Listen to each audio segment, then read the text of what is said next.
All right, mic check 1 2. Here we go. Mic check 1 2. All right, we are on.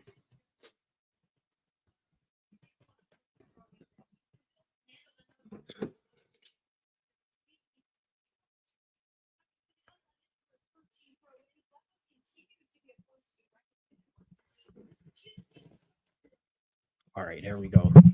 The camera is on.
All right, mic check 1 2. We are live.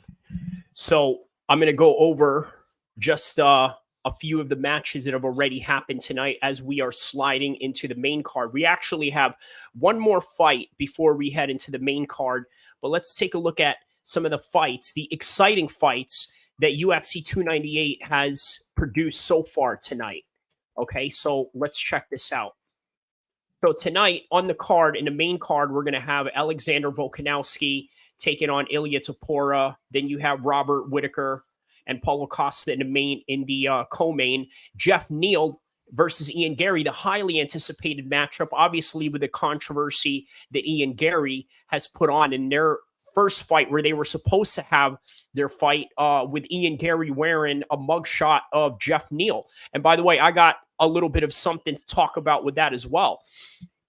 You see, with Jeff Neal, when he got arrested, I'm surprised Ian Gary didn't go after him on the whole entire aspect of child abuse or something to that extent, because according to the paperwork that they have about what's his name, Jeff Neal, he was reported to have assaulted a 16-year-old kid, right? And here's the thing about that. If anybody understands anything about urban culture or gang culture or anything like that, especially if you grow up in Dallas or whatever part of Texas Jeff Neal grew up at, as opposed to, let's say, if he grew up in California, probably the same thing. Look, you would know that a 16-year-old is a highly combative human being, somebody that could potentially hurt you in the process. So, with that, I mean, it's almost like Jeff Neal was sort of protecting himself from a very dangerous person, if you really want to put that in perspective. But more on that later on as we go on with taking a look at the rest of the card. We have Merab Devashali taking on the icon, Henry Cejudo himself, the double champ, former Olympian gold medalist wrestler. And then our very own Anthony Hernandez out here in Sacramento taking on Roman Kopylov. By the way, for those of you that don't know, I was actually in the same card with what's his name, Anthony Hernandez, back in 2012. Just a little fun fact for you guys to kind of know. So let's see here. For the rest of the card here, let's go and start from the very beginning tonight, right? With what happened in the first fight. So you had Andrea Lee taking on Miranda Maverick. Okay. So this fight right here was all Andrea Lee's. And not only that, she was on the ball when it came to the takedown, right? Just constantly taking her down and just grinding her. And obviously getting a 46% total striking, as opposed to Miranda Maverick with a 58% striking, and then 3 out of 8 takedowns, 8 attempts she took with it takedowns. And by the way, what a lot of people don't know is that takedowns can be very, very demanding on your body, right? So again, it takes a lot of stamina to do that. So a great win for Miranda Maverick. She probably moves into the top 15 in that one. How about this? The Welsh gangster Oban Elliott taking on Val Woodburn. Now, Val Woodburn is coming in here after getting a shot against Bo Nickel back in the summer. He obviously didn't do too well, was a short notice, but he was given a chance tonight to come back here and take on Oban Elliott. So Oban Elliott hits him with a head kick, only for Val Woodburn to march forward and basically continue the fight to the point where, I mean, he did make a great account of himself. Look, it's a great win for Oban here. Obviously, a great story behind him. His father brought him into MMA. He's had some issues with, let's say, depression and basically went and offed himself as a result. So now Oban, the Welsh gangster, moves on after a win against Val Woodburn. But what does this say for Val Woodburn? What's going to happen with him? Is the UFC going to give him another shot? I think they should, if you ask me for my own personal opinion. And I'm going to tell you why. For one, Val Woodburn, obviously, against what's his name? Bo Nickel.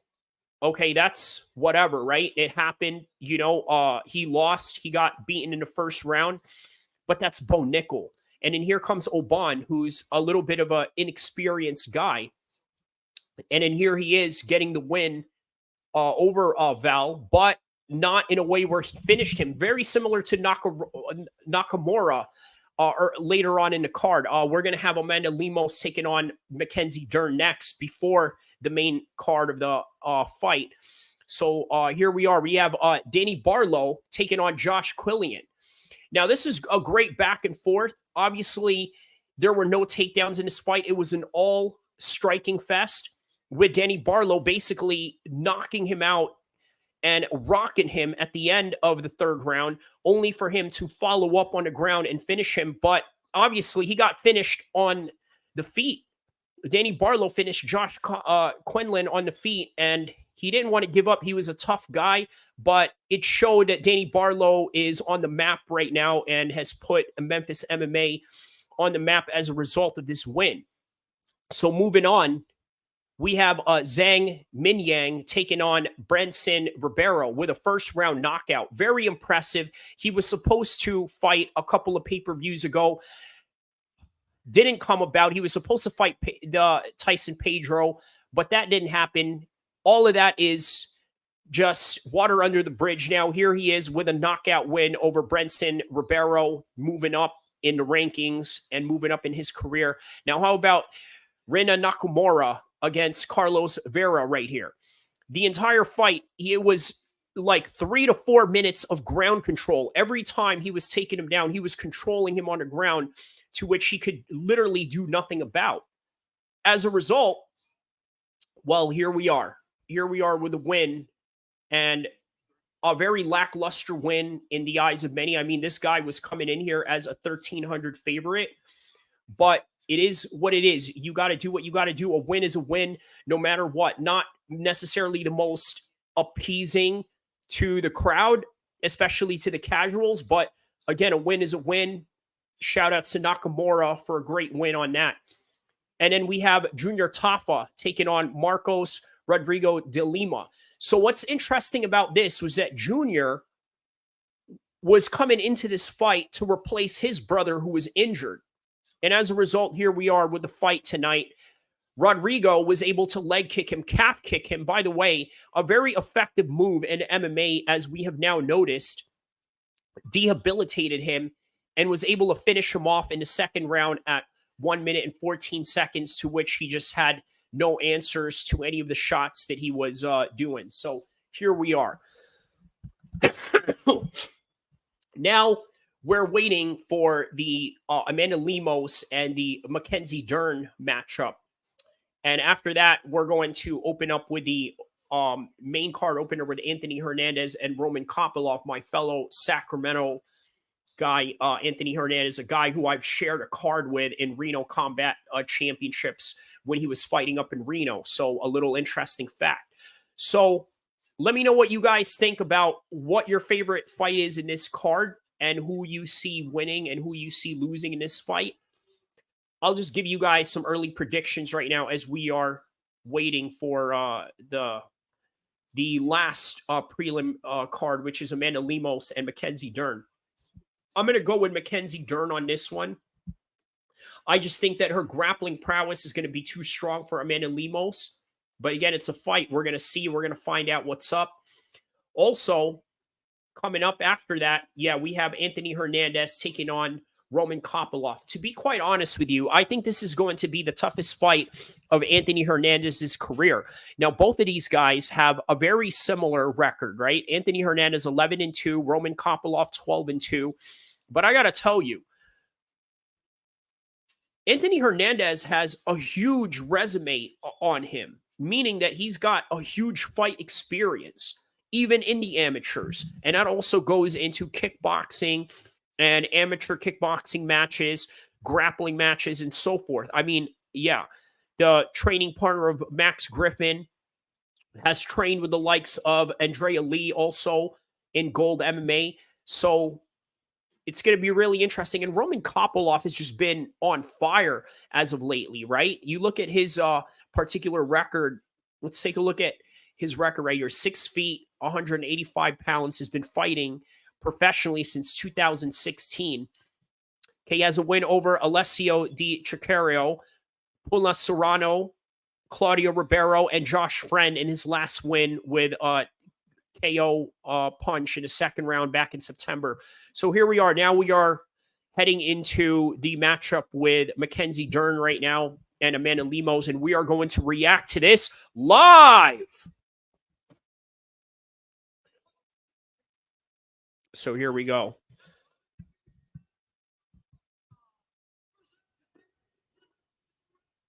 Number 7 ranked Mackenzie Dern.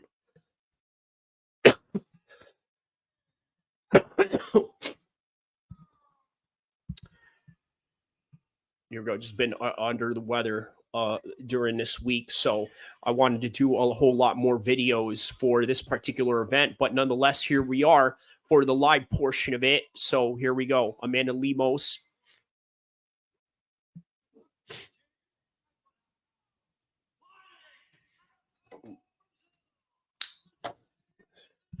I'm going to put on the headphones on this one so that I don't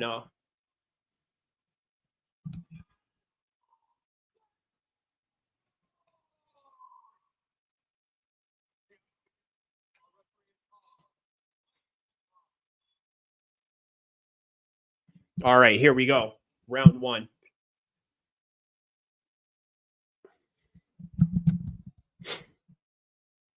Here we go. Round 1.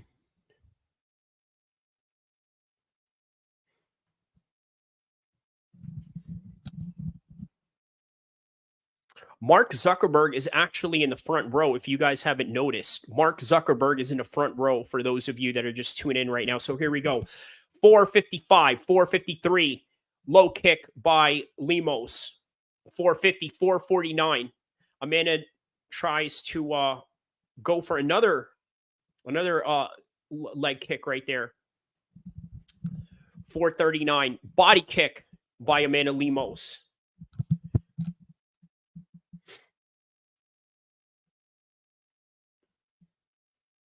Got 1-2 by Lemos, and Dern fights back, swinging. Another body kick attempt by Amanda Lemos. Fakes a low kick, going side to side. She seems to be switching up stances right now.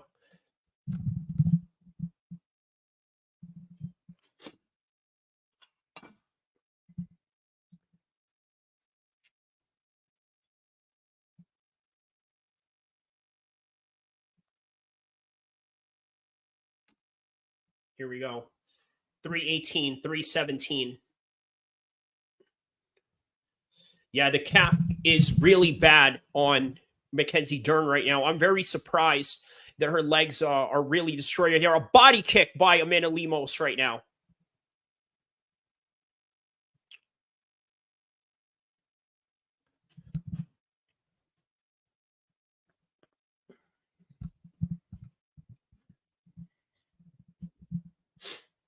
Here we go. Swing and a miss. Now here we go. Mackenzie Dern takes her down with a double leg takedown counter after she missed that shot. It was timed perfectly on that one.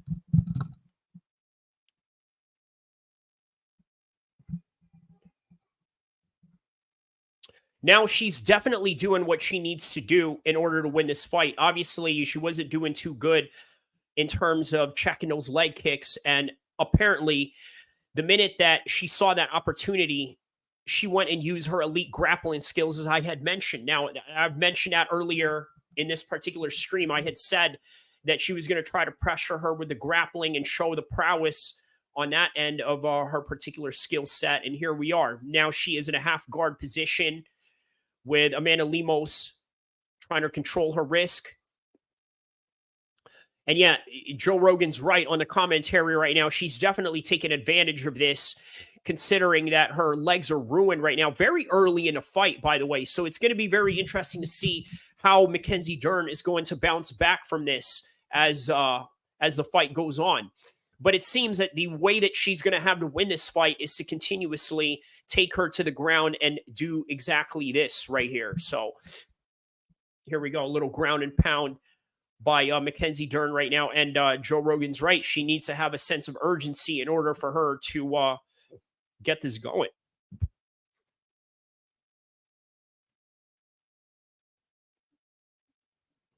Here we go. Still in a half guard position. And Amanda Lemos is trying to do a 2-on-1 on her arm as yes, and Mackenzie Dern seems to be looking for an arm triangle choke from the half guard position that she is in right now as she is pounding away and as Amanda Lemos is controlling her risk on a 2-on-1 position.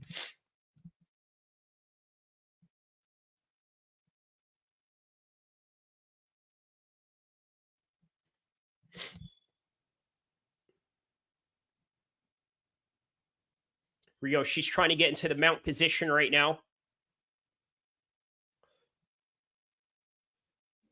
Here we go. Still in the half guard position. Very close right there.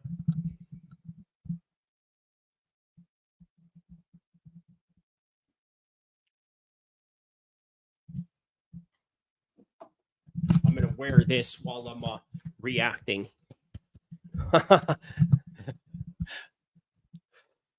Since the WWE is now owned by the UFC, why not?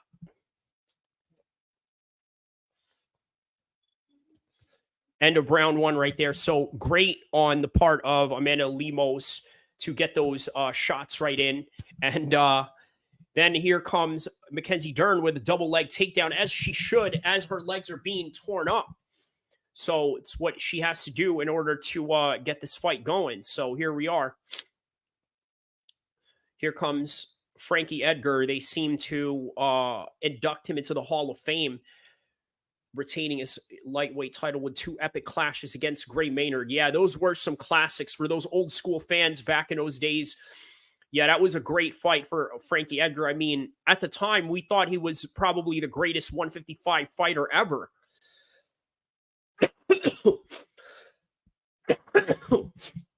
Excuse me, a little under the weather, but nonetheless, I'm here to enjoy the fights with you guys. And here we are.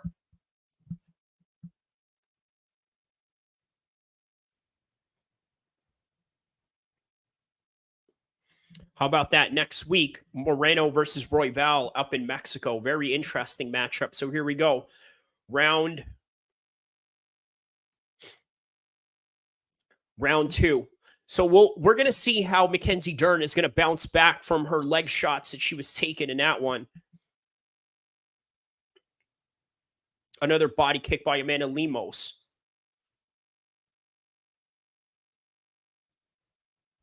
Yeah, Joe Rogan said, Assalamu alaikum by Zakira. Thank you. Thank you for tapping in and thank you for your comments. Don't forget to like and subscribe. Wa alaikum salam wa rahmatullah barakatuh to you, brother. Where are you from, brother? Let me know. Type on the comments below.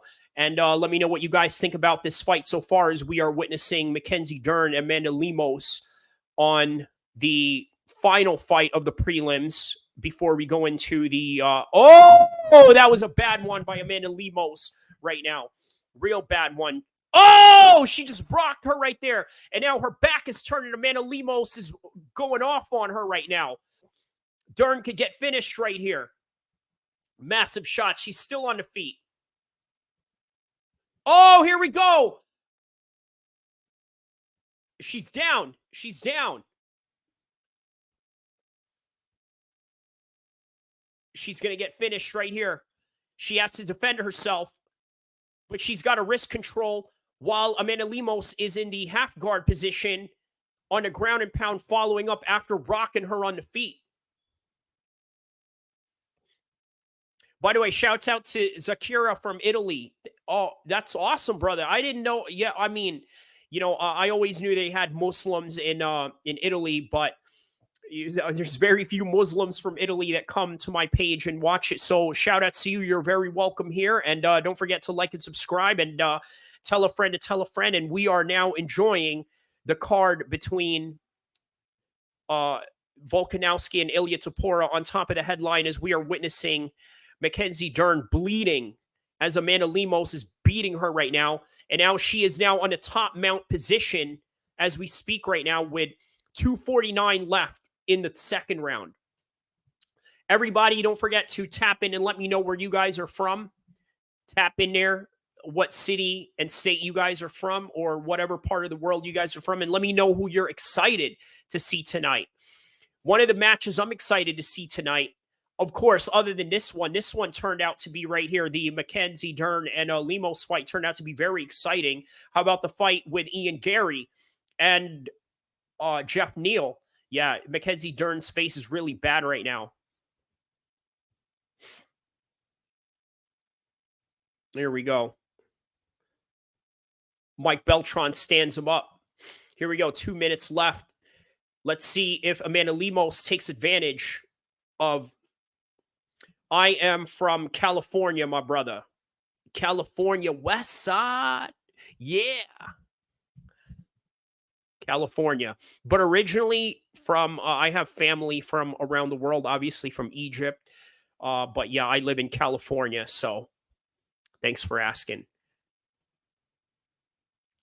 But here we go 135, 134, 133 of the second round.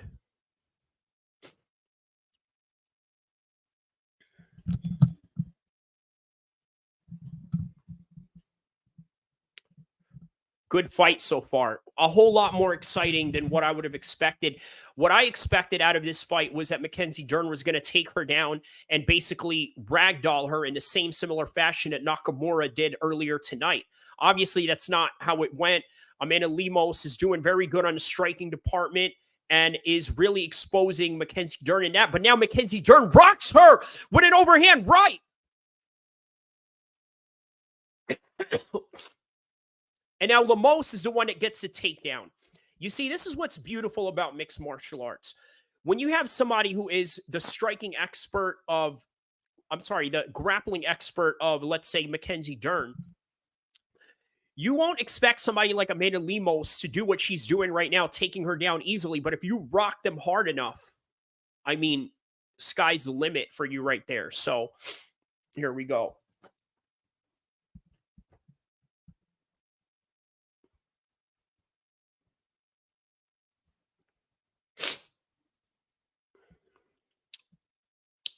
Ten seconds left of the second round. Yeah, Amanda Lemos is definitely winning this fight. The first round, she was getting her with the calf kicks, and then here we go. Now we're going into the third round.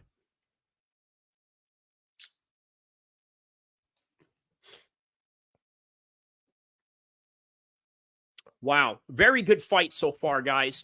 So again, I didn't expect this fight to be this good.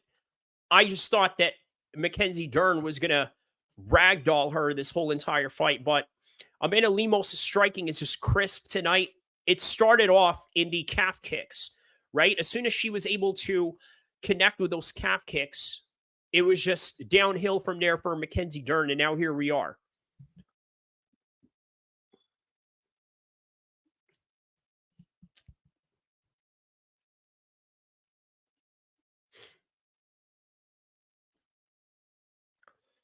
Amanda Lemos picks her spot right there and lands the right hand.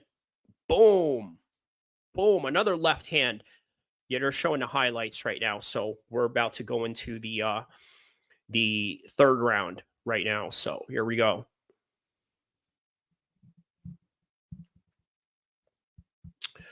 Here we go. Round number 3, guys. Round number 3. 455, 454, 453, 452. Oh, overhand right on Lemos as Mackenzie Dern hits her with that. Now it seems that she's pulling guard on her, and then Amanda Lemos just slams her to the ground as a result of it. Now, Amanda Lemos is in her full guard position, in the full guard position of Mackenzie Dern, as Mackenzie Dern's trying to transition away from this full guard position right now.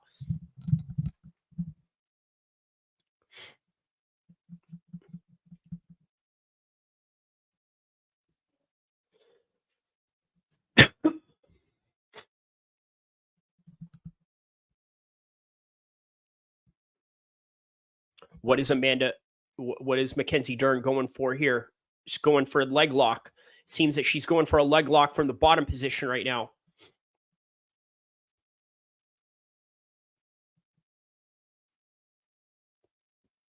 Here we go. Yeah, Joe Rogan is definitely right on that. It definitely does limit the movement when you're in the middle of the cage. This is what was the difference between the grappling of, let's say, George St. Pierre and Khabib. George St. Pierre could grapple you in the middle of the octagon, whereas Khabib, he heavily relied a lot on the clinch grappling aspects of wrestling, right? Which, by the way, only exists in MMA, because in wrestling, you literally compete in an open ground with no fences or anything in between that. So here we go. Now it seems that Mackenzie Dern's going for a leg lock right here, but her leg's being crossed right now, so it's preventing Mackenzie from being able to connect on this. Now we got under 3 minutes left on the third round right now. Raquel Pennington says, "What a fight. These girls deserve their respect." Showing the little tweet on the screen right now.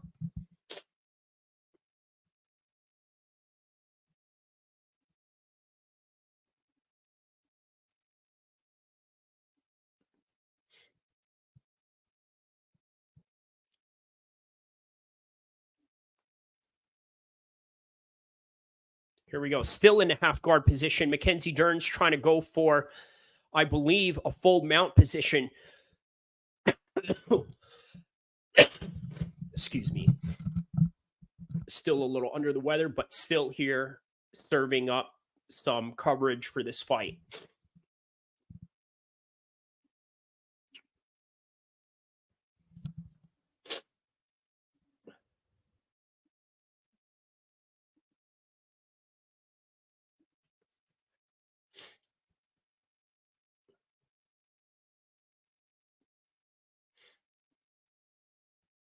$147 left, 146, 145, 144 of the third round. If Mackenzie Dern doesn't get a finish here, she's going to lose to Amanda Lemos. I think Amanda Lemos could literally lay on her back right now and do enough to win, just defend this whole entire fight. But Mackenzie Dern really needs a finish on this one. She needs to submit her or knock her out in this ground and pound position right now, or knock her out when they get back up.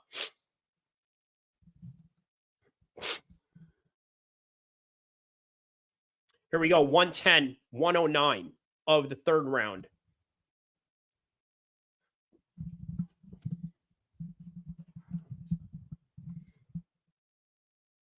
$59 seconds left, literally under a minute left of this fight. And Mackenzie Dern has no choice but to go for the finish right now. So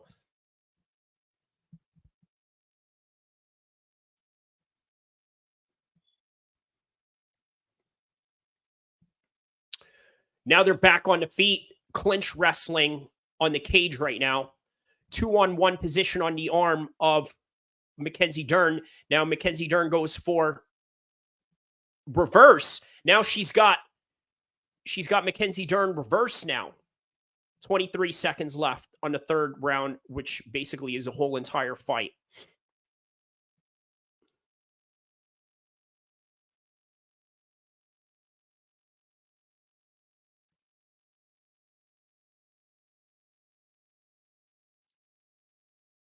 Yeah, this fight is definitely going to the cards right now. That's it. What a fight. Great fight. Great fight. Great fight.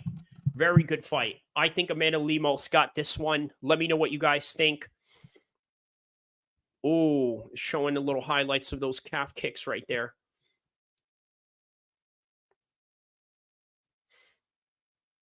All right. So there it is. The final fight of the prelims. Now moving on to the main card, inshallah.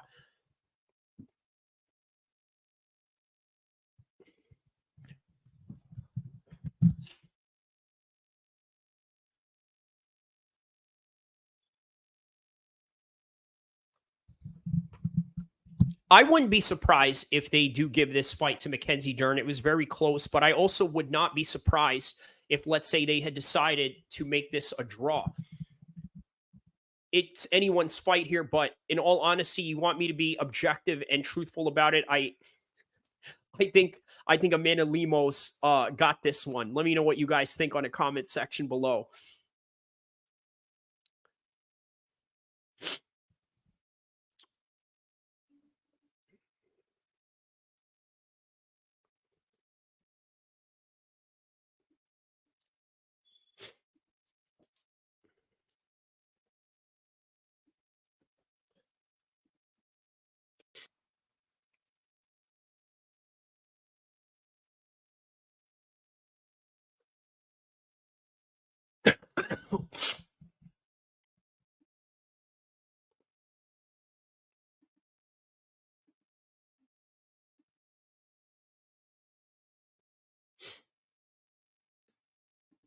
All right, here we go.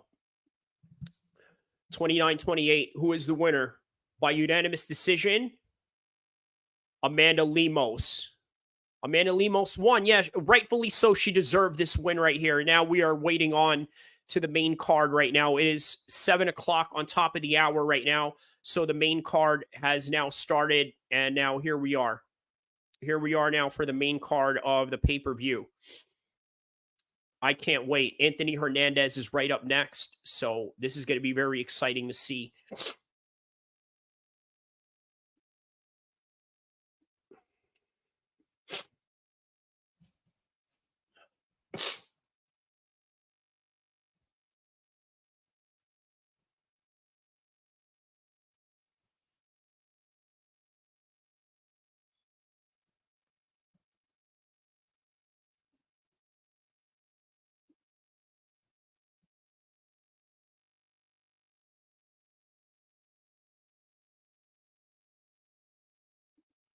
All right. All right. Now we're just waiting on the main card right now.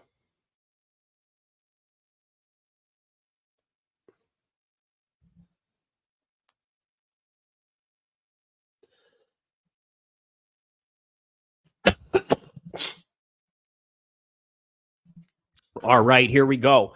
You know what I miss about the openings of the UFC pay-per-views? How about when they played that Face the Pain music, right? I mean, it was great. They had that heavy metal music playing in the background, showing everybody's highlights. I miss those, right? I don't know what they do now. Obviously, they just show the cold open, which is what you're seeing right now, and then that's it. They just show the cold open, and that's it. So I wonder when was it they stopped doing um the Face the Pain song. Obviously, it's been a staple for the UFC for a long time, but as time went on, they just decided to evolve um their production. So here we are. A little hot here.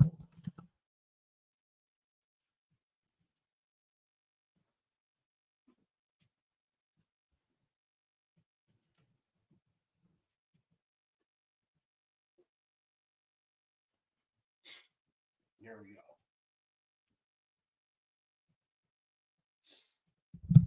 go.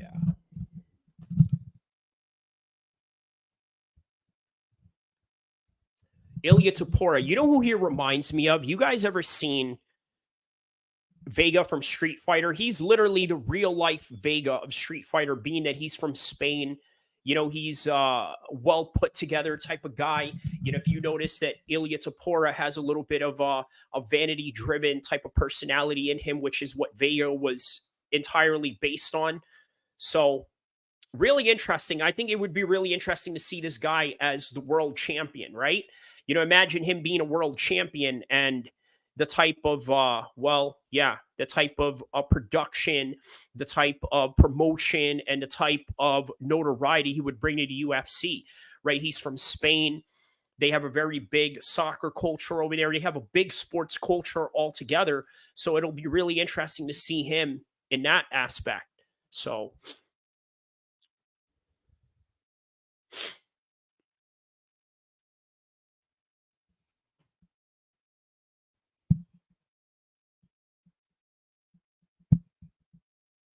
and then Robert Whitaker and Paulo Costa is going to be a good matchup as well. It just seems like one of those matchups that have already happened, but they haven't, and we're getting it tonight. So it's going to be really interesting to see.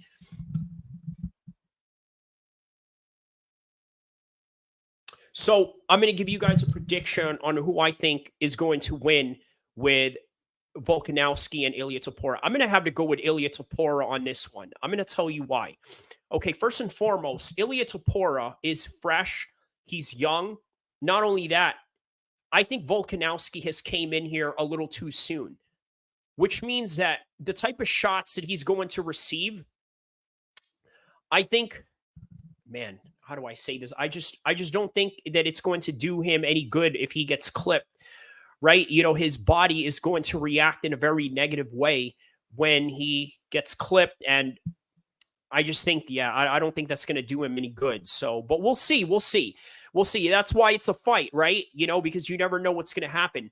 So this place is taking place in Anaheim. Let me tell you what I saw the other day regarding Anaheim, right? I saw this guy who was a rapper from Long Beach. His name is Stupid Young. He's a known gang member, by the way, like who isn't in a rap game nowadays. He's part of the Asian Boy Crips, right? And down in Anaheim, obviously, you guys know that Disneyland was down there. He got into it with a rival gang member known as the Tiny Rascals gang, which is a Cambodian gang, which, by the way, was an offshoot of the Asian Boy Crips because they rebelled against them. But that's neither here or there. Either way, that's the backstory of it all. He saw him there. He got a phone in front of him. He's saying, hey, what, this and that. And then what did Stupid Young, the rapper, do? He told him, hey, let's go to the bathroom because they didn't want to have a fight in the middle of Disneyland. Well, lo and behold, one of Stupid Young's homies went up, which was his brother-in-law, by the way, went up and started punching the guy. And there it was. Let me see if I could find a video of that while we are literally waiting for the main card fights right now. So let me see if I can pull up that video of Stupid Young fight at Disneyland. Let's see here. Right here. I'm going to show you guys right here. So a little. Here we go, right here. What's up? What you gonna do? What you gonna do? Nigga right here. Nigga right here. Weird ass nigga. Weird ass nigga. Nigga don't want to fight right here, nigga. This is the rapper Stupid Young from Long Beach, by the way, in Anaheim, in Disneyland in Anaheim. Bitch ass nigga right here. What you gonna do? I'm right here. I'm right here. Where you going? Right here. The bathroom, nigga. Come to the bathroom, nigga. Bitch ass nigga.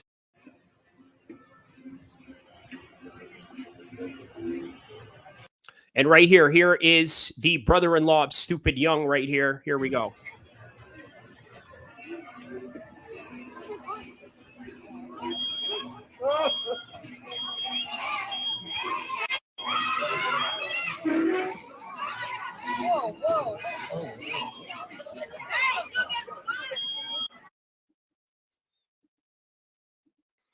There you have it. There you have it. You know the old saying that goes, right? You know, F around and find out. He effed around and found out. So that's yeah. Check out Stupid Young. He's one of my favorite rappers out right now. who's one of your favorite artists out there right now? I mean, we've got a lot of great artists out here in the West Coast right now.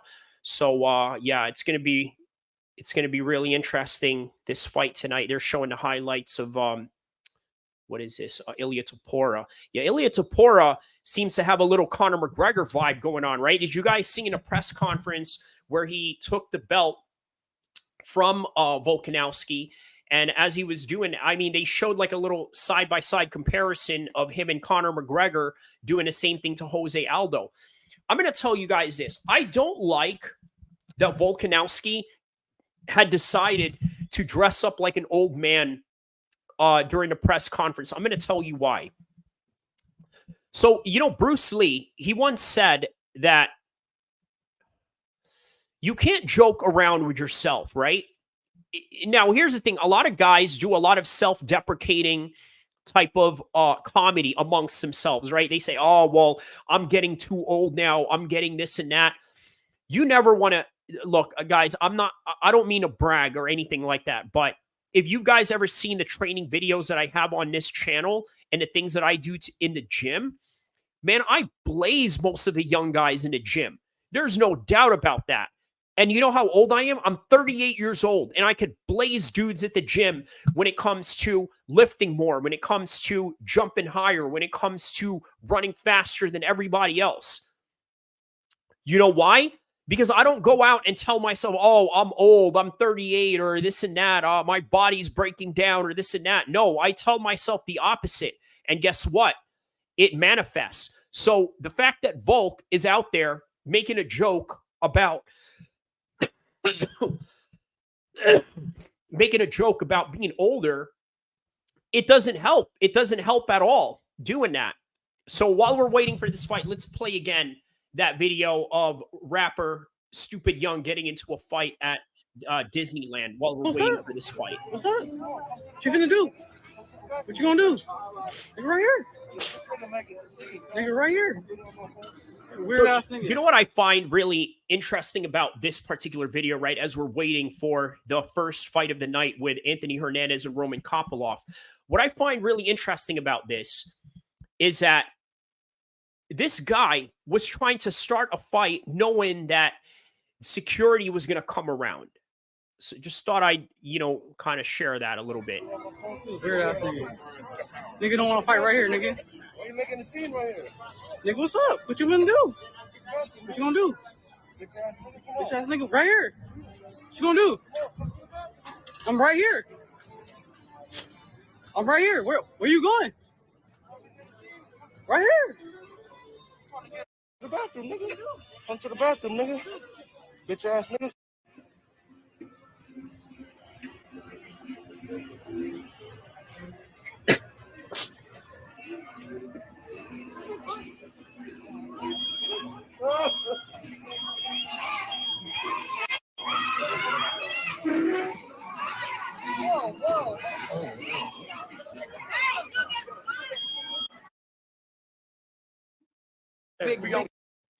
So there you have it, right? Yeah. So just a little interesting little side note. Obviously, this fight is taking place in Anaheim. Anaheim has Disneyland, and I thought what a great way to show you Long Beach rapper getting into a fight in Disneyland, which I thought is interesting. So here we are. Now we're looking at Volkanovski walking into the arena, and then there is Robbie Lawler being featured on the screen right now. There's CM Punk. How about that? Now here's what's interesting. There's Josh Emmett right there with Uriah Faber, a guy who I've trained with out here in Sacramento. And speaking of Sacramento, here's our very own Anthony Hernandez taking on Roman Kopylov.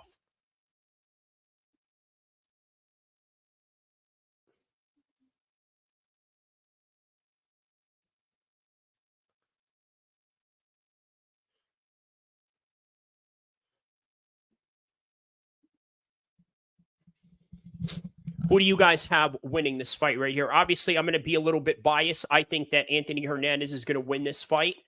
But again, Roman Kopylov is a tough competitor, tough customer. We'll see. We'll see how this pans out. Yeah, Anthony Hernandez is right. He's talking about how the stakes for this fight are really high, and he's definitely right about that. Here we go.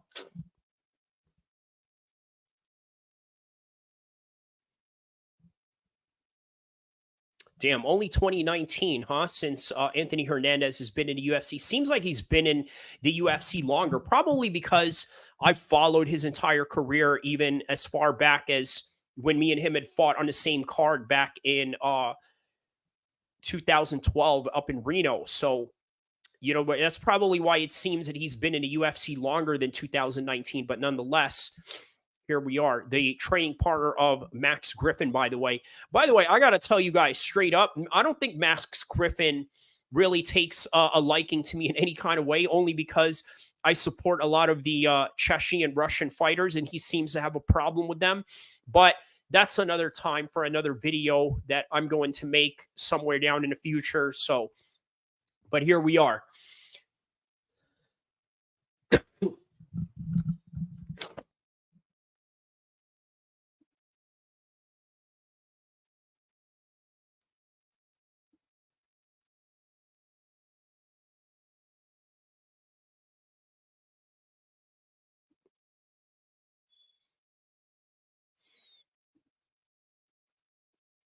Here we are, Roman Kopylov now walking out.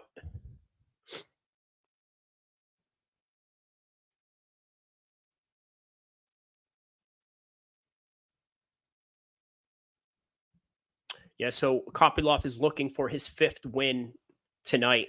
We'll see.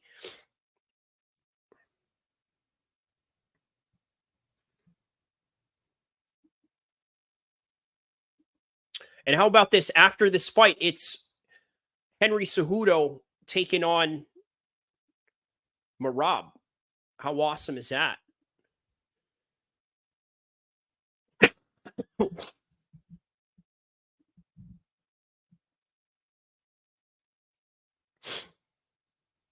Frank Trigg is a referee of this fight, which is for the old school guys. They know who Frank Trigg is. He's been in there during the Matt Hughes days.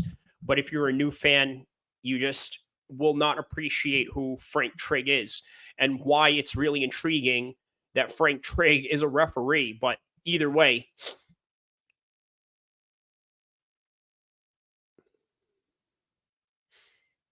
here we go. Roman Kopylov walking out first. So that means Anthony Hernandez is a higher ranked fighter. I'm assuming that's usually how it goes, right? If you are a higher ranked fighter, that means that you are walking out last. So here we go.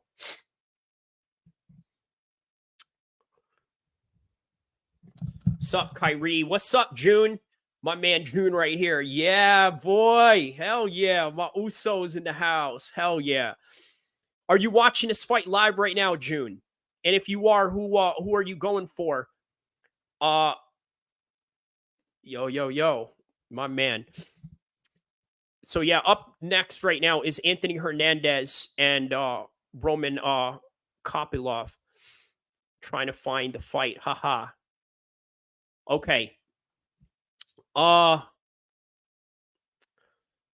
uh okay, I'm gonna give you I'm gonna tell you right now, okay? Methstream.com. Math like lefty gunplay. No, for real. Methstream.com. Look it up. It's how you're gonna find this fight. Methstream.com. Let me make sure that I can type it in correctly for you. By the way, I don't normally do this. I don't be telling people like where you can find these fights and where to watch them because it's damn near, well, how do I say this? It's damn near criminal, but yeah, Methstream. So just go on Google, type in Methstream, and then you're gonna see it right there. Thank you, bro. Let me know if you see it, all right? And then tap in with me live as we're reacting to this right now. Anthony Hernandez, the guy who's fighting right now in the top of the main card. This is a guy that I shared a card with back in the days. So it's going to be interesting to see how he does against this tough Russian dude right here. So here we go. Anthony Hernandez taking on Roman Kopylov, 30 years old. Anthony Hernandez, 6 feet tall, 185 pounds, 32 years old for Roman Kopylov. Virtually identical. So you see it? Perfect. Awesome, June. That's what I'm talking about. There we go. Let me know if you yeah, I think you're seeing it right now. So awesome. Ladies and gentlemen, we are live.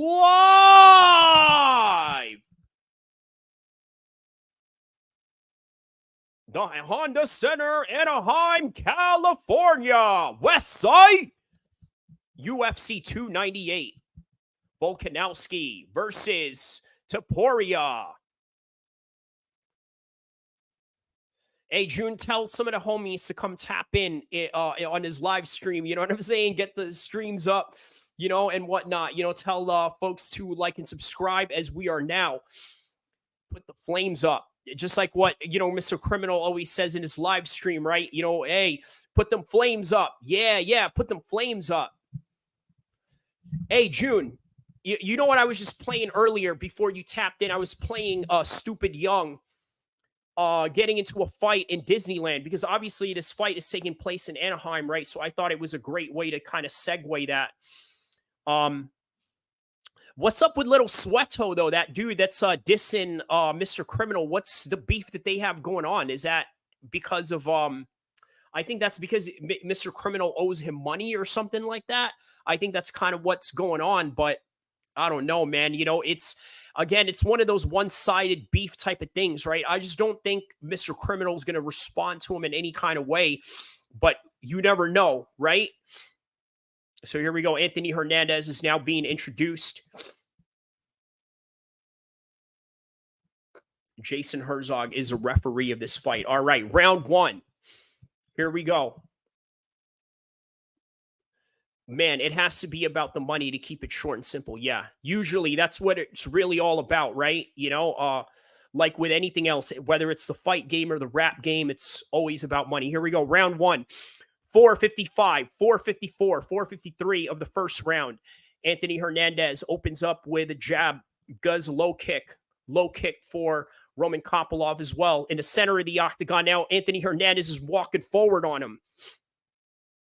439, 438, 437 of the first round. Roman Kopylov's backing up Anthony Hernandez as Anthony Hernandez is working his jab. I don't see any other reasons behind that. Yeah, true that, right? That's usually what it is, Here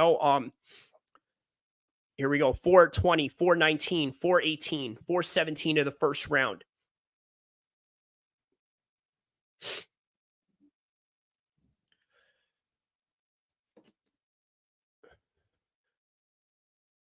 Yeah, as with John Anik saying in the comments here right now, he said that Anthony Hernandez has a really good cardio.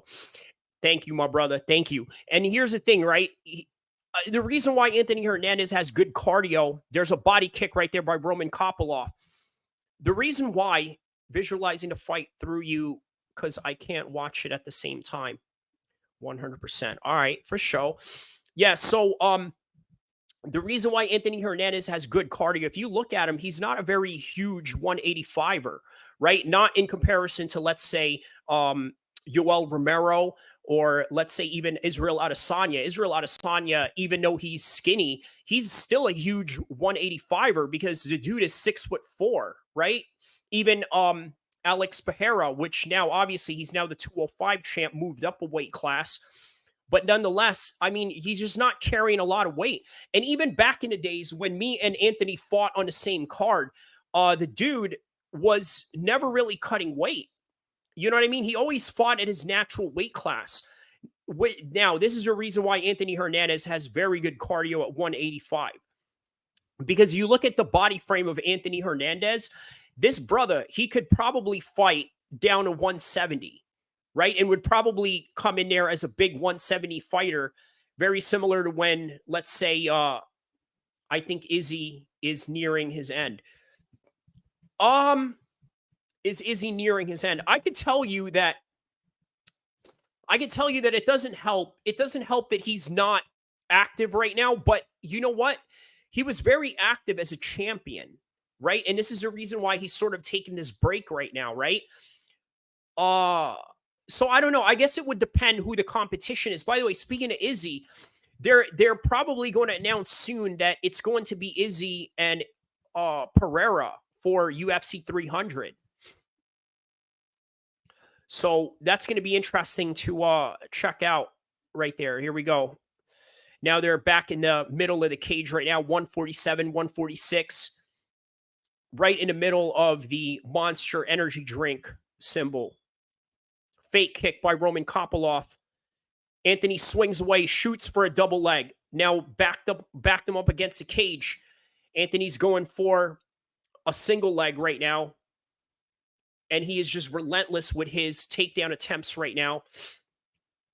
Single leg on Roman Kopylov right now. He's got him backed up against the fence. Yeah, Joe Rogan and John Anik are right about that. And Michael Bisping on a commentary saying the pace that Anthony Hernandez is pushing is relentless because, again, he doesn't have to cut a lot of weight, right? When you don't have to cut a lot, you know what? Yes, Izzy is a big 185er also, but he doesn't cut a lot of weight either. If you guys remember, when he moved up to fight Jan Blachowicz, he walked in there at 194. And by the way, the weight limit was 205. You know, most guys that are fighting 205, they're weighing at like 230 pounds, fighting, cutting 30 pounds of weight just to get up in there. Whereas Israel Adesanya walked up in a 205 fight at 194. So, he's not a big, he's big in a sense of height, but he's not big like hugged up or anything like that. So here we go. Now, Roman Kopylov has a wizard on Anthony Hernandez's arm, but Anthony Hernandez reverses it, puts him, basically has a body lock on him right now as with 5 seconds left in the first round. Here we go. Elbow by Anthony Hernandez, still shooting for a single leg. Yeah, I give round 1 to Anthony Hernandez. Obviously not being biased on that because I know the guy or anything like that. But this is one zip for Anthony Hernandez in the first round right now. I grew up in the Anderson Silva era. Yeah, man. I did too. Well, I guess I was still in my mid to late 20s at the time. So yeah, how old are you, June, if you don't mind me asking? I'm waiting to see John Jones fight next. Yeah, you know what? Here's the thing about John Jones, right? I'm glad you mentioned this. John Jones. Oh, by the way, shout out to John Jones. He met Lefty Gunplay. If you saw one of Lefty Gunplay's interviews that he did with those Crips, the community podcast, I think. 25. Okay, so you're quite young. Yeah, brother. I'm 38 years old, so going on 39. But yeah, when you were around that age, you were probably very young, probably probably in your teens or just right before your teens. But yeah, John Jones, he's supposed to fight Tom Aspinall, right? But it doesn't seem like he wants any of that smoke with Tom Aspinall. I mean, Tom Aspinall is a serious problem for teens. He's a serious problem for John Jones. He's big and he's fast. And speaking of fast, look at Anthony Hernandez right now with a 1-2 on Roman Kopylov. So Anthony Hernandez is doing really well in this fight, right? I mean, Roman Kopylov had a lot of hype going into this fight, and Anthony Hernandez is looking really good. Primarily because, there's a body shot by Roman Kopylov right there. But Anthony Hernandez takes it now. They're just jabbing away.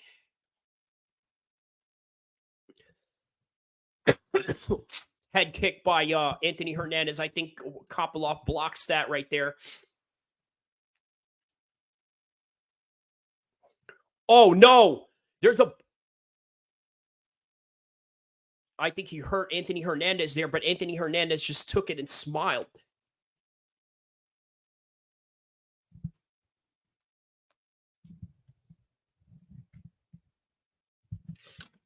Here we go. 349, 347, 346 of the third round. And there's another shot by Kopylov, and Anthony Hernandez eats it, and then he just walks forward at him. Body kick. Now, Anthony Hernandez got his back right here. I believe Anthony Hernandez is going to try to hook his legs in a figure four right around the body of Roman Kopylov and may probably try to go for a rear naked choke, or he's going to try to drag him on the ground with a body lock right here as they got him up against the fence right now.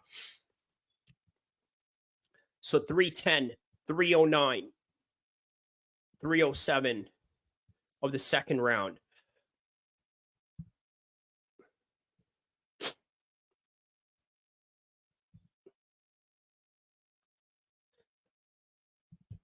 Double leg completed by Anthony Hernandez. Now they're on the half guard position, and now Anthony Hernandez takes his back. He's got that leg across the waist. Now he's going for a rear naked choke right here. Here we go, Anthony. Squeeze away, boy. There you go. Okay, now he's got him in a back mount position right now. A couple of things that he could do here, or what Kopylov is trying to do, is trying to stand right back up while Anthony Hernandez has got him in a rear naked choke. All he needs right now is a body lock, and he's got him right here. It looks really tight. He's going to choke him out right here.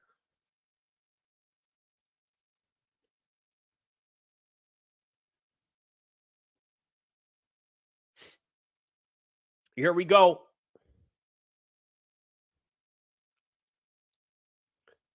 He's squeezing. It's sinking deeper, but Roman Kopylov is not tapping out. Why are you not tapping out? My man, you got to tap. Oh, but he's escaping. Oh, my goodness. He escaped that, and then Anthony got him again. Now it's got him even tighter. He's got him even tighter, and now Anthony Hernandez is going like this as he's choking him. He's got him. Choke. Finish by Anthony Hernandez. Good job, Anthony Hernandez.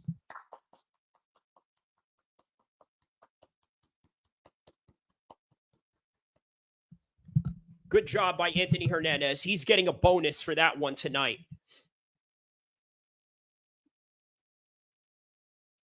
Yeah, Joe Rogan said that this division is stacked. Hey, listen, I'm going to tell you guys something. A couple of months ago, people didn't believe me when I told them that the 185 division was a stacked division. They said that, oh, no, the 185 division is whack or this and that. And I'm like thinking, well, what gives you, I guess, why do you think that 185 division is whack? Right? Like, I don't understand. What do you think is whack about it? The reason why he thought the 185 division was whack was because Izzy was dominating that whole entire division. After George St. Pierre dropped his title from beating Michael Bisping, and then you had an interim fight with Keldon Gastelum and Izzy, and then after that, it was the Izzy era, and then Izzy was just beating everybody up and down the entire division, cleaned out the whole entire division until he got that rivalry with Alex Pereira going on, and then Alex Pereira took the title from him. Izzy went and took the title back from Alex Pereira, and here we are.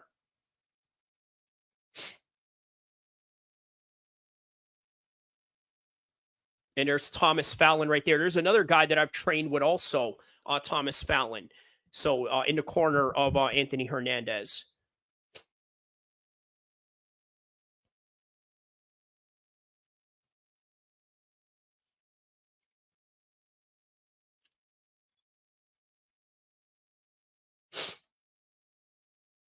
How about that? UFC 299 headlined by Sean O'Malley and Marlon Vera. If you guys don't know, Tekashi 69 tagged up what's his name? Sean O'Malley over here. He tatted him up. So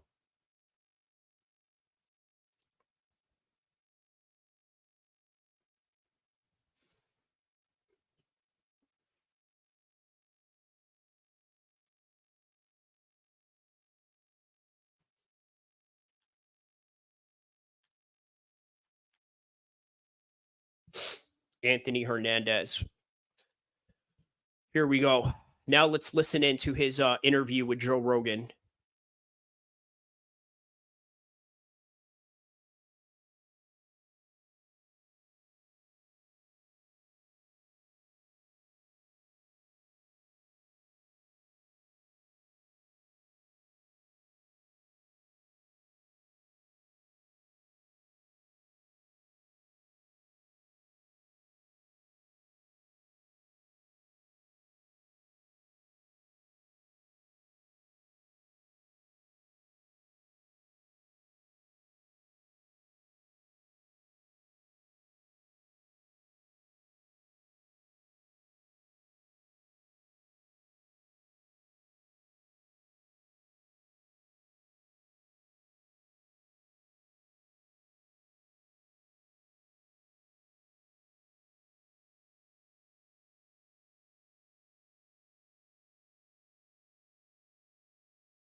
How about that Mario Lopez in the crowd tonight, right here? And then there's Dan Henderson. There's TJ Dillashaw right there, a guy who I also trained with. Angela Hill. There's Korean Zombie sitting next to Uriah Faber.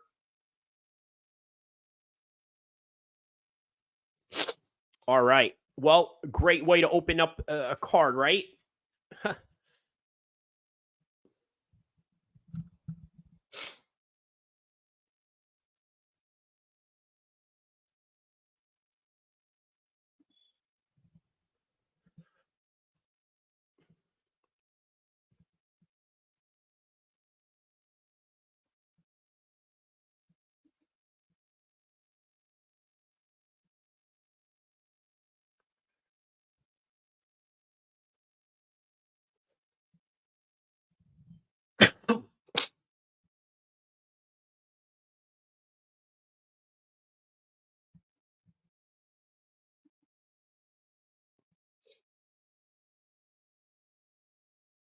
Hey, look, I just want to know who that Hyena is. Okay, just right in You see between the that fights, I'm face? gonna show you guys this I right want here. someone to get her on a podcast or an interview, and I want her to fucking tell us what she was thinking. Straight up. That look on her face, homie. I think we all know what that look on her face. Hey, so I got one of these images right from Lefty Gunplay's Only Performance. Hey, look, I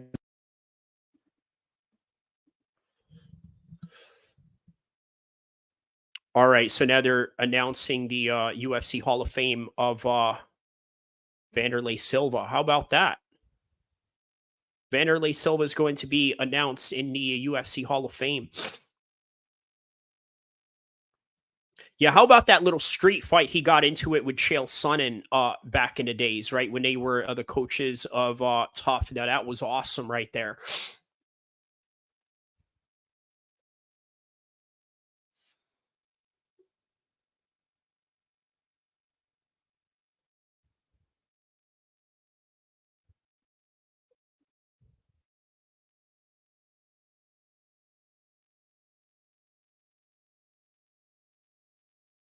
Hey, you want it or you don't?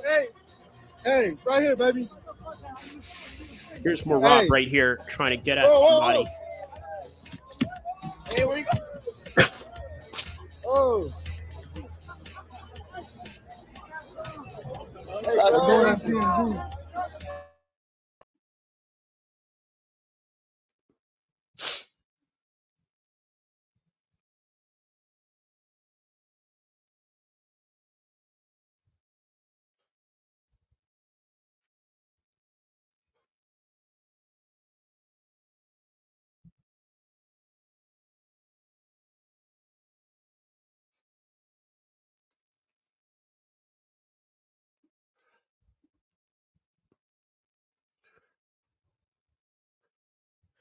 Yeah, I thought Vanderlei Silva was already in a UFC Hall of Fame, but apparently this is the official indoctrination of him in the UFC Hall of Fame. I thought he was already in it, but shout outs to him for finally making it, and along with Frankie Edgar as well. So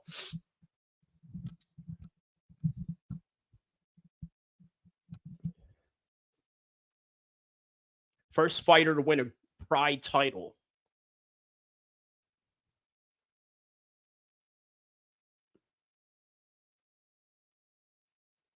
Yeah, you know the thing with Vanderlei Silva, I don't know how he would have been able to compete in today's generation. Obviously, it was a completely different style back then. Back then, you could get away with being a two-dimensional fighter. Nowadays, you really need to be good at least three disciplines in order for you to really, get out there and do really top level stuff.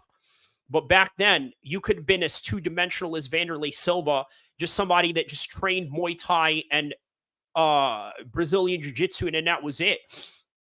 Nowadays, it's a little more than that. You got to have a little bit more than just one or two type of arsenals in your back pocket. You got to have it all. So,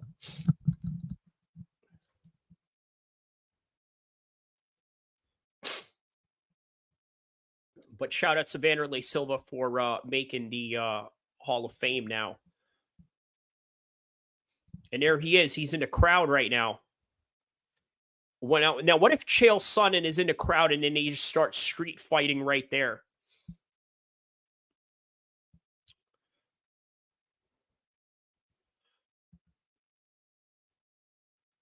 It's Vanderlei Silva right next to Dominic Reyes.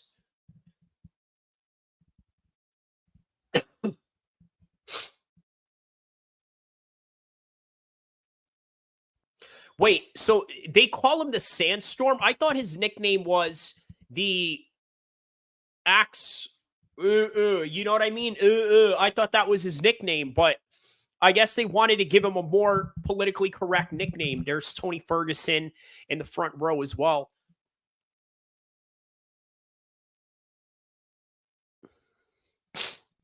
And then there's Dan Henderson giving him props right there.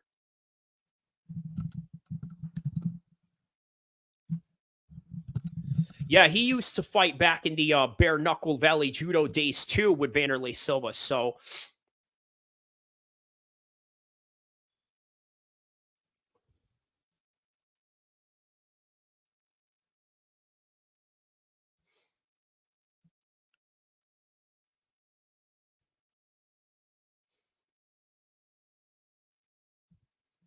and here comes Michael Bisping, of course, inserting himself into the conversation as always. Yeah, Vanderlei Silva inspired me so much. I became a world champion because of Vanderlei Silva. I am Michael Bisping. I. And then there's Joe Rogan. You can tell by his facial reaction right now. Look at the facial reaction of Joe Rogan right now. Look at the facial reaction of Joe Rogan. My man. My man. Yeah, definitely one of the legends of the sport, though. Shout out to Vanderlei Silva. Michael Bisping, too. He's also a legend of sport. He, by the way, won his world title in this particular venue right here in a Honda Center back in 2016, which some can argue is probably one of the greatest eras of mixed martial arts, which is back in 2016. So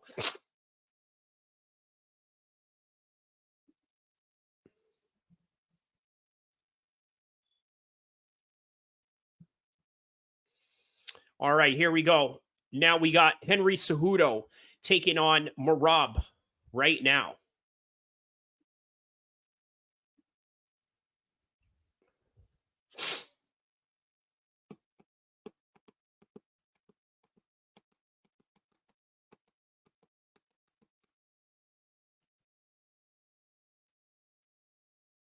Yeah, there's a lot of evolution in the game of Anthony Hernandez right there. Obviously, we've always known that he was the type of fighter that had a high cardio, right? He was going to be a problem for a lot of guys, but not only that, uh, Anthony Hernandez also showed that he had great submission skills as well.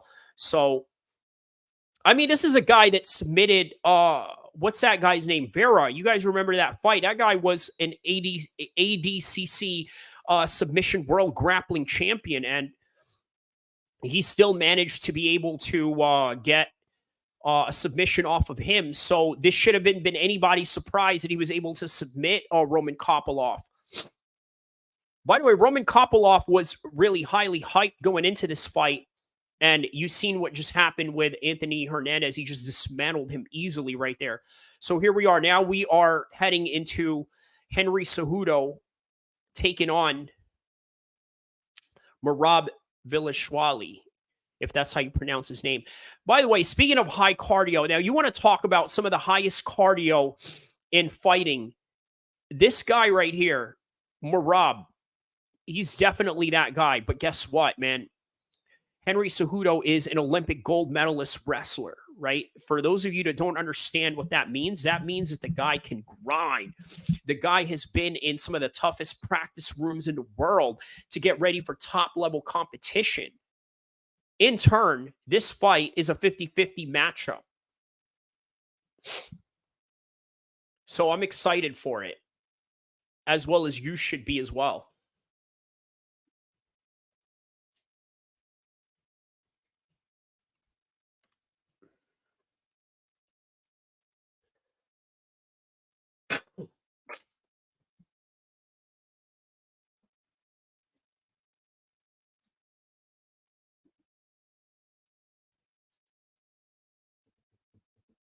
Now his teammate Aljo has beaten Henry Cejudo. This is when Henry Cejudo just came back after a long retirement of some sort, right? So now here we are.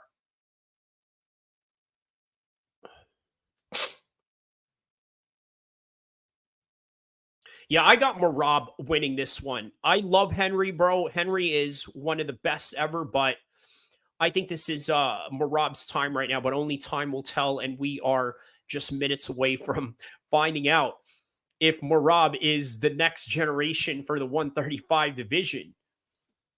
Now, Marab has deserved a title shot for a long time. But because Aljamain Sterling was the champion before he got beat by Sean O'Malley, he just decided, you know what? I'm going to sit this one out. I'm not going to go out and fight a homie. I'm going to let him shine. And lo and behold, he now loses. Aljamain Sterling has decided he's going to move up at 145. And Marab is now going to pursue the 135 belt after he beats Henry tonight. So I think this is a number one content matchup, but let's find out.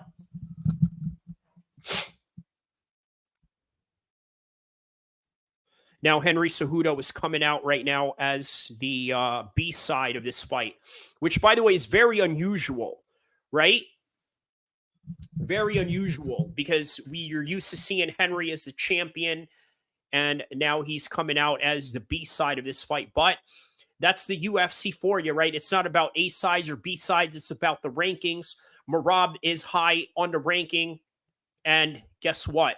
He gets to walk out and have his A side walk out as a result of it. So here comes Henry right now walking out to the cage.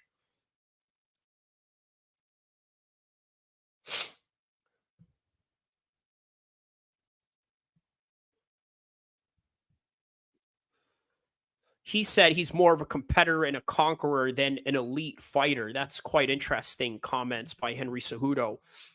Henry Cejudo looking in shape as always.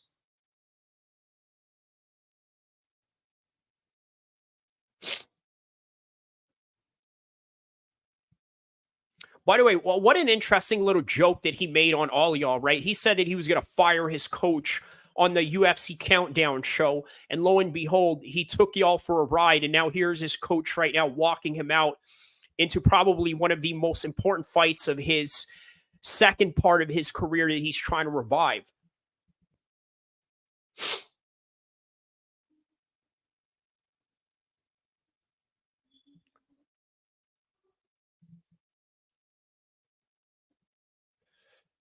Yeah, Joe Rogan is completely correct about that. He is the greatest combat sports athlete of all time. Think about this in full context, right? He's an Olympic gold medal wrestler.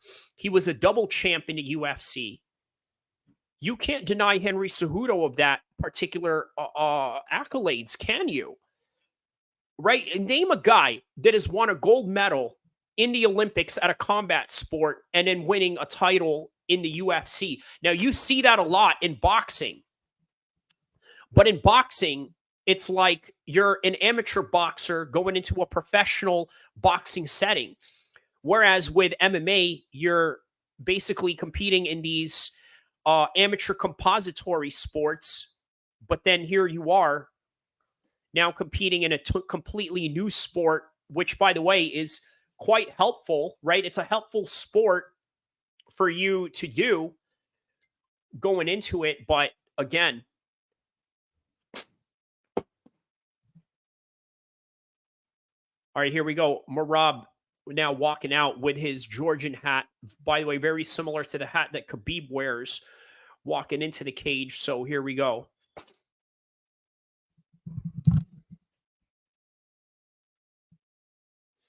Yeah, you got to expect a whole lot of volume for this fight. I could see both of these guys really just pushing the pace and just emptying their gas tank for this one, right? Marab is that type of fighter, and Henry Cejudo is that type of fighter. So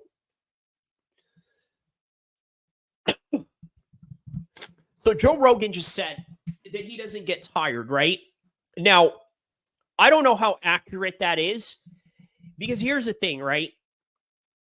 I think that he only doesn't get tired because he's following a certain rhythm when he's going into these fights, right? He's following a certain pace. Now imagine you take him out of that comfort zone and you put a different pace on him. How will he respond? That's the question here. Can Henry somehow double that particular pace on Merab or outpace him in any kind of way, or probably just slow him down? Now, what is the best way to slow down a fighter like Merab? The best way to slow him down is through wrestling, and I think that's what we're about to see out of Henry right now. Usually Henry, because he's an Olympic level wrestler, he doesn't feel like he has to prove a lot in a wrestling department when he's shooting down on you. And that's why you see a lot of Henry's fights, you see him standing up, you see him, squaring up with a lot of guys instead of taking it to the ground. But I think this is one of those fights where he definitely needs to bring out his wrestling skills.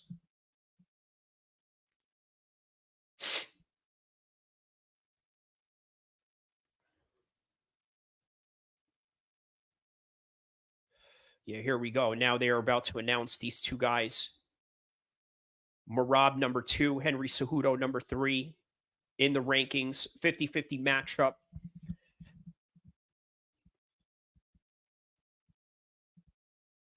All right, here we go. Title eliminator fight. Tail of the tape.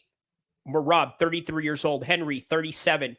5'6". Merab, 5'4". Henry, both 135. 68-inch reach for Merab. 64-inch reach for Henry Cejudo.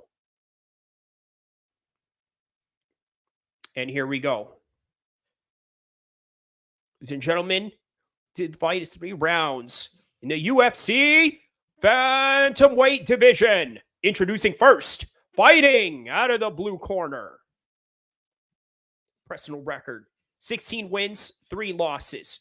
Stands 5 feet 4 inches tall, weighing in at 135 pounds. Fighting out of Phoenix, Arizona.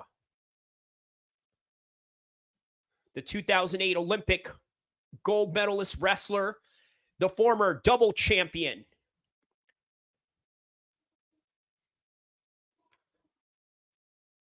Triple C, Henry Cejudo.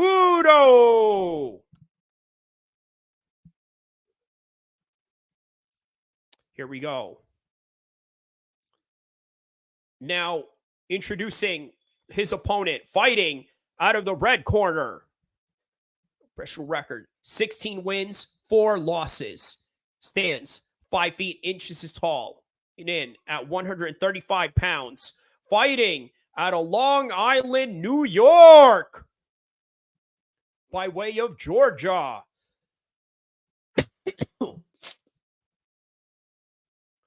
Merab, the Machine. Just like John Fury said to KSI and Logan Paul, I'm a machine.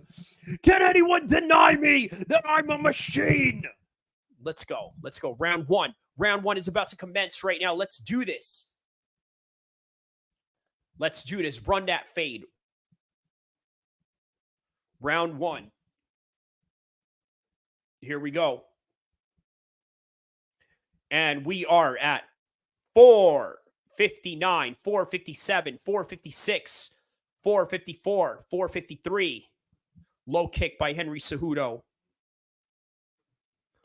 Henry Cejudo bouncing on his feet right now. Spinning heel kick missed by Merab.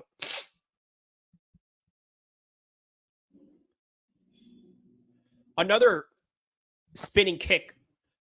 And now Henry tries to close the distance.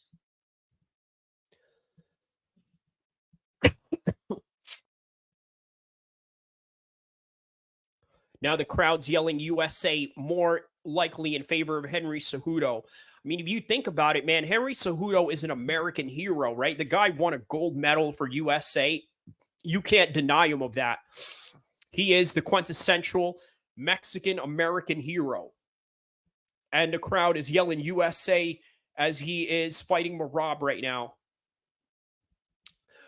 335, 334, 352, 350 of the first round. So far, 2 spinning attack by oh, he just rocked Merab right now. He's about to finish Merab.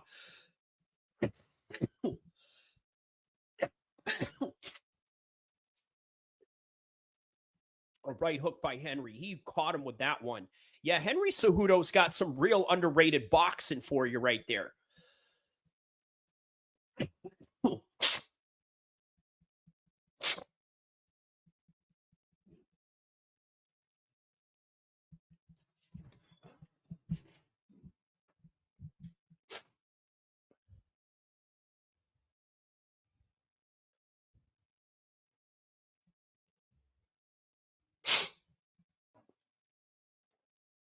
Yeah, Joe Rogan's right on that. Henry Cejudo definitely has a high fight IQ in that end.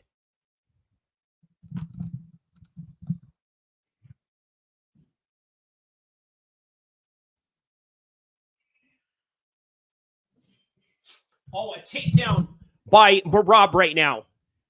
With 2:40 left of the first round, a takedown by Merab.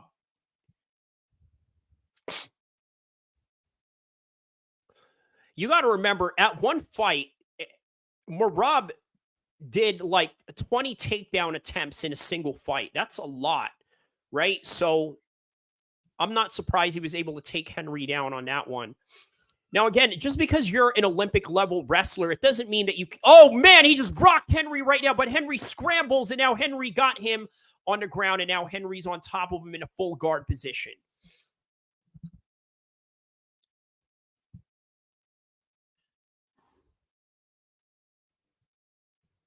Here we go. Now in a half guard position. Henry is now in a half guard position.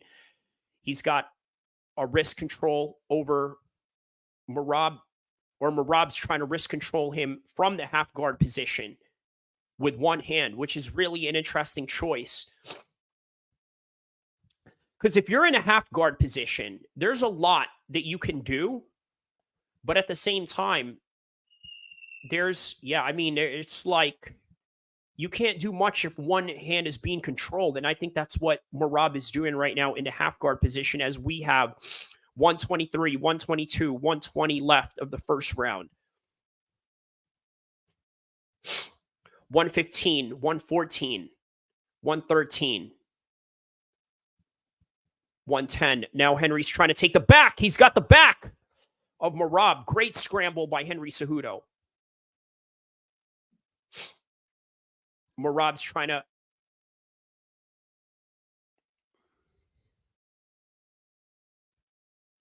So now it's got a body lock on him. Merab's trying to escape out of the body lock. Again, a really fast and furious fight, right? From the very beginning.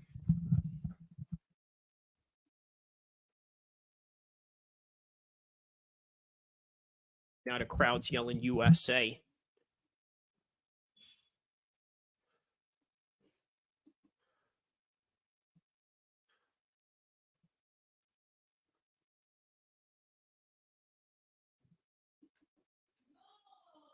Now with just 19 minutes, 19 seconds left.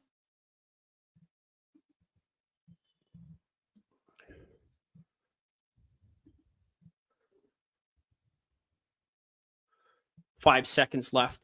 So that's a hard round to score right there. Who do you guys give that round to?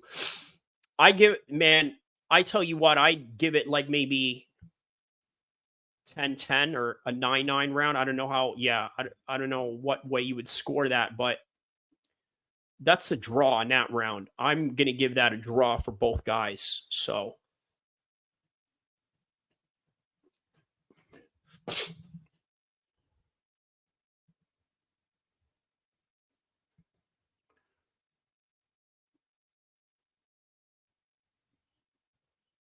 Boom! A big left hand by Henry Cejudo.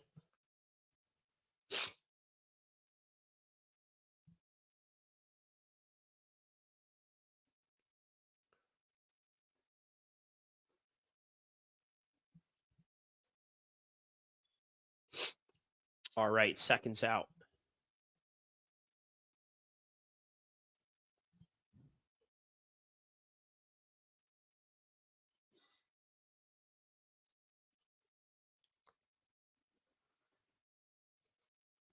Here we go, round 2.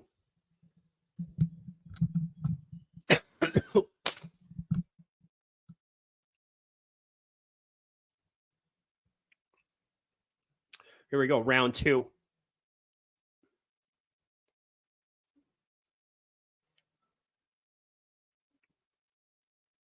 Yeah, Henry was advancing all throughout that first round, but man, that's a hard round to score. I don't know who I would score that for, honestly, but here we are in the second round. 2 436, 435, 434 of the second round. Here we go.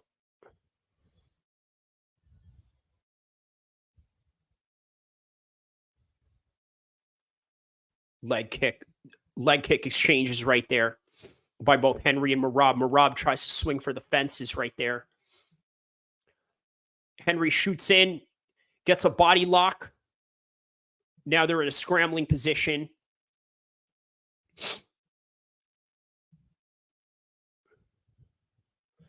Yeah, Henry's right in control again. Now they break away from the clinch. 335, 351 of the second round. Here we go. And there we go. Another attempt by Henry Cejudo for a takedown. Just like what I told you guys, he's going to try to shoot in for these takedowns.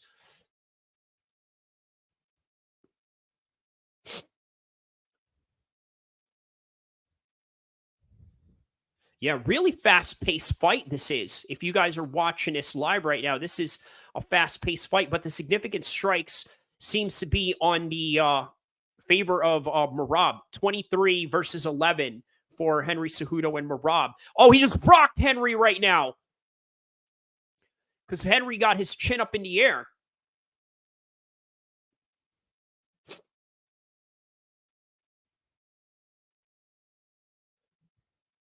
Yeah, Henry definitely got a chin on him. He took that shot like it was nothing.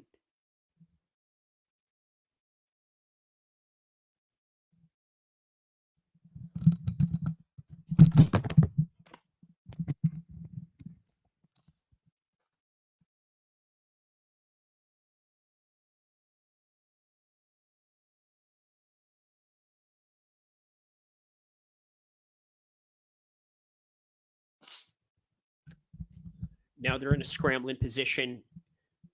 Henry's on the ground.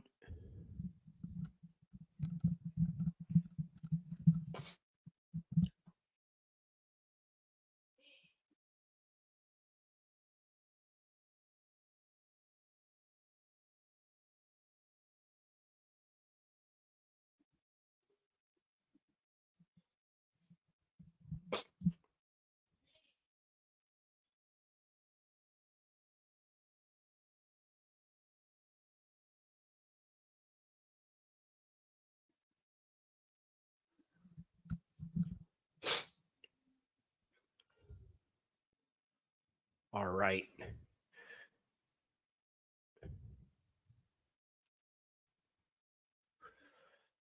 Yeah, definitely a weapon for Merab.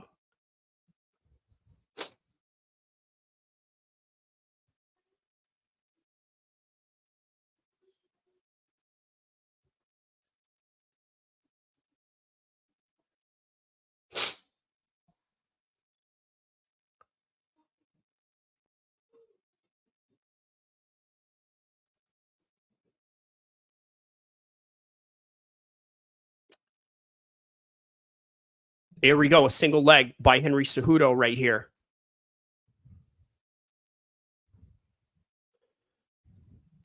Guillotine attempt.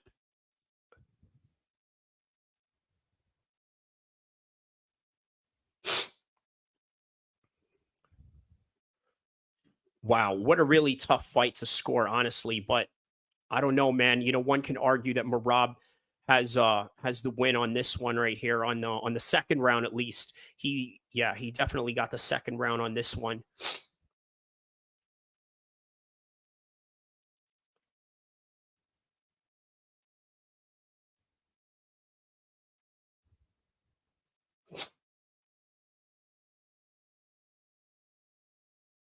Oh, he's going for that guillotine, but he's got 9 seconds left. Is Henry going to give up on this one?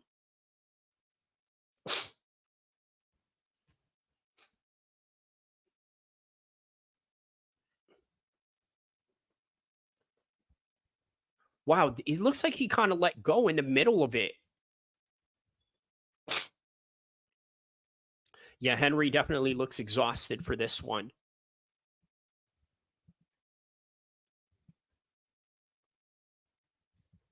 Wow. Wow. Good fight so far. Very, very good fight so far. His corner's telling him to be smart, basically, be a lot more methodical, think about what you're doing.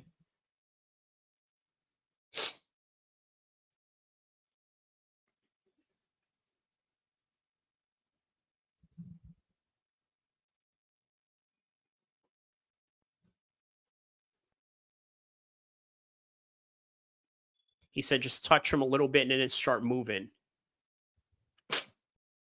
And then there's Mark Zuckerberg in the front row.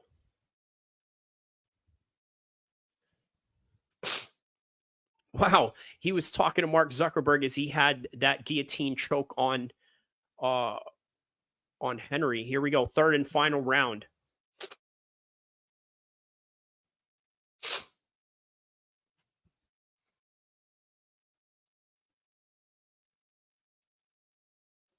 Another spinning attack kick by Marab there, which is the same one that he attempted earlier.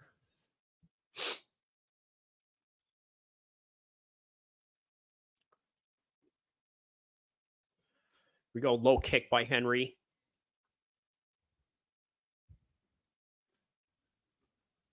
14 significant strikes landed by Henry, probably a little bit more for Marab.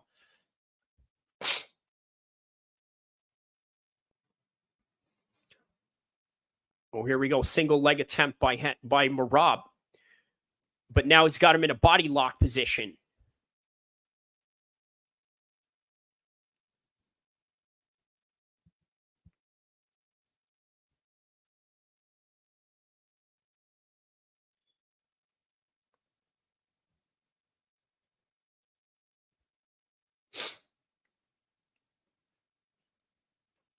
Now he's got Henry up against the fence right now. Henry looks like he's about to grab the fence. Surprisingly, the referee's not warning him.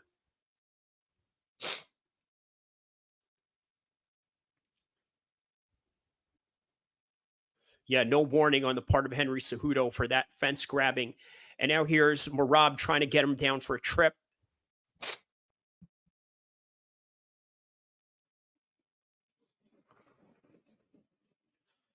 Low kick by Henry.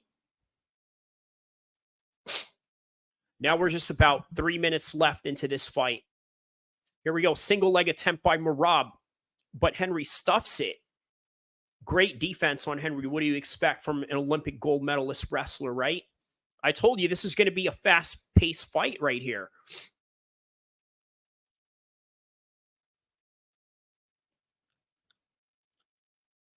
Joe Rogan said that Marab should be teaching a conditioning class. What is he doing for him to be able to do that?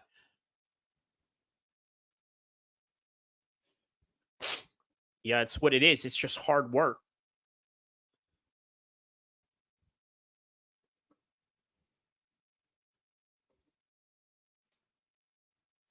Yeah, they said he doesn't rest up until the week of the fight. Like, basically, he's still training hard even in the week of the fight, which is insane.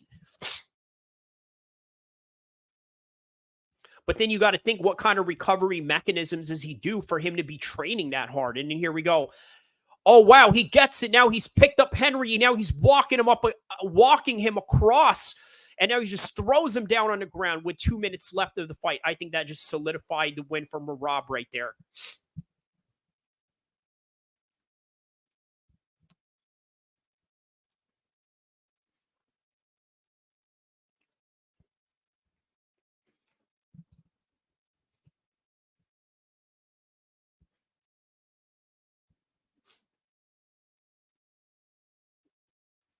Here we go. Man, 130 left of the third round.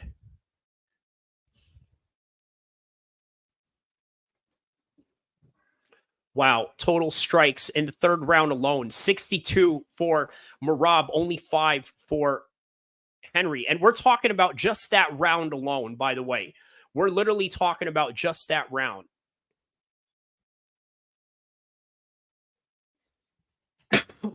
Now, for Marab to be able to do that to this guy, I mean, wow.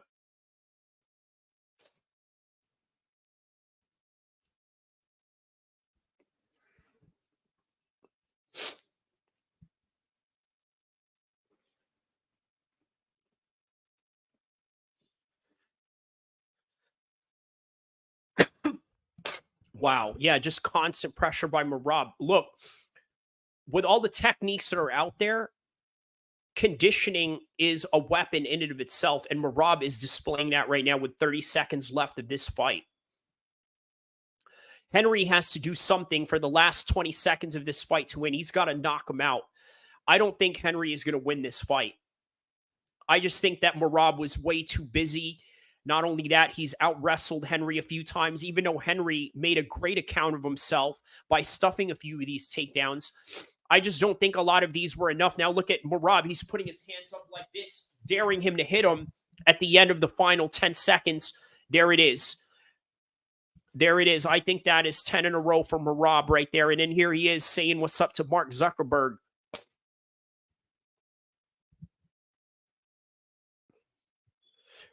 For certain, Mark Zuckerberg came here to watch Volkanovski because obviously Volkanovski and him did this metaverse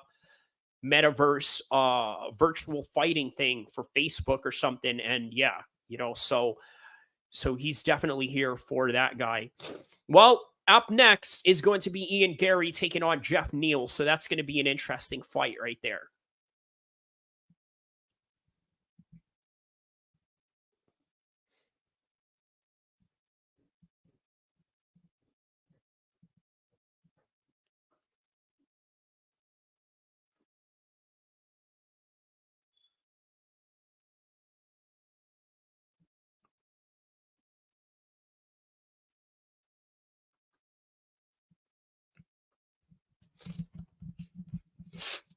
Yeah, he was talking to Mark Zuckerberg while he had this fight going on. I mean, wow, man, that's awesome. And there comes Mark Zuckerberg right there, just laughing away as he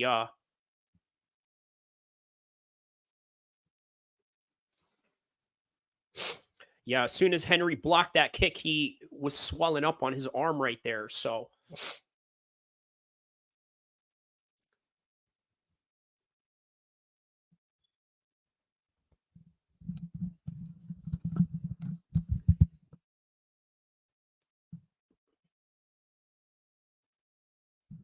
here we go. After 3 rounds, we go to the judges' scorecards.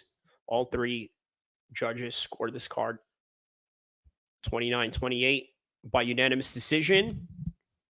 Marab, of course, great job from Marab. Clap it up for him. Yeah, so definitely he deserves a title shot for this one. His buddy, Aljamain Sterling, is no longer the champion. He's moving up to 145. And now, what's his name? Sean O'Malley is the champion. So now he can go in there and fight him as a result. Of course, that is if he retains his title against Chito Vera.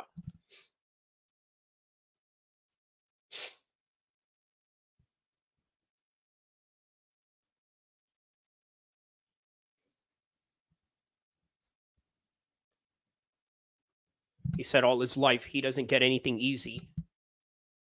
He said hard work always pays off, as he's talking to Joe Rogan right now in the post-fight.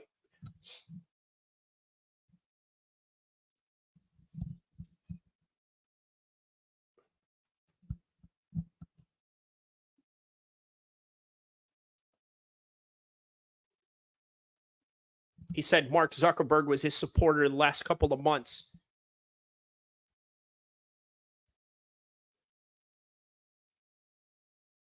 He said Mark Zuckerberg was giving him some tips as he was fighting. He said as an extra corner.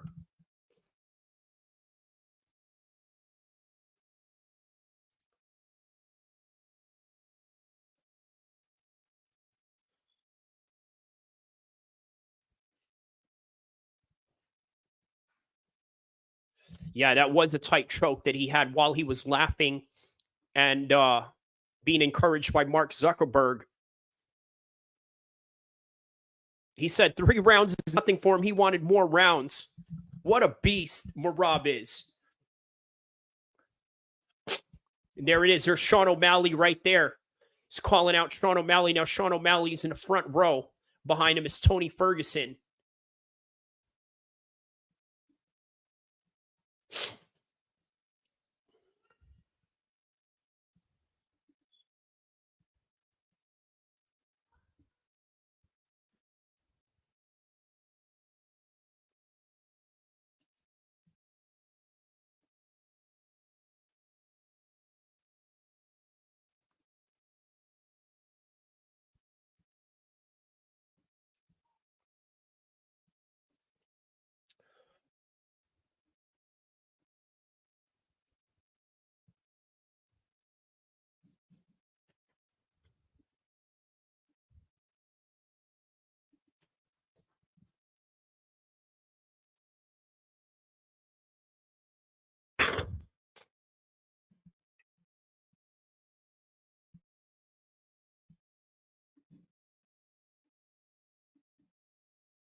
There it is. He said thank you to all the Georgians. So I'm gonna before the next fight plays with Ian Gary and Jeff Neal, I'm gonna play a video that I did a couple of months ago talking about the 185 division because obviously after that Anthony Hernandez Kopilov fight, I had mentioned that, well, guess what?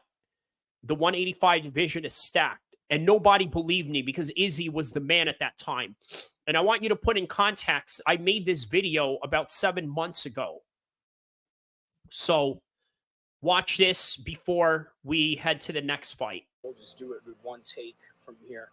So the best way to really understand the 185 division right now is exactly as how it follows. You have Izzy on top, and then you have a bunch of other guys on the bottom that he's either fought or have fought themselves within the range of the top 8. You have Sean Strickland, who recently just won last night against an unranked opponent. And why is that? Because there's just not a lot of guys that were willing to take that fight against him. Now, with Sean, this guy is willing to take fights at any given minutes of notice and will even go out and fight Alex Behera again, which, by the way, he's actually sparred with him prior to this matchup he had with Abus during this weekend's fight.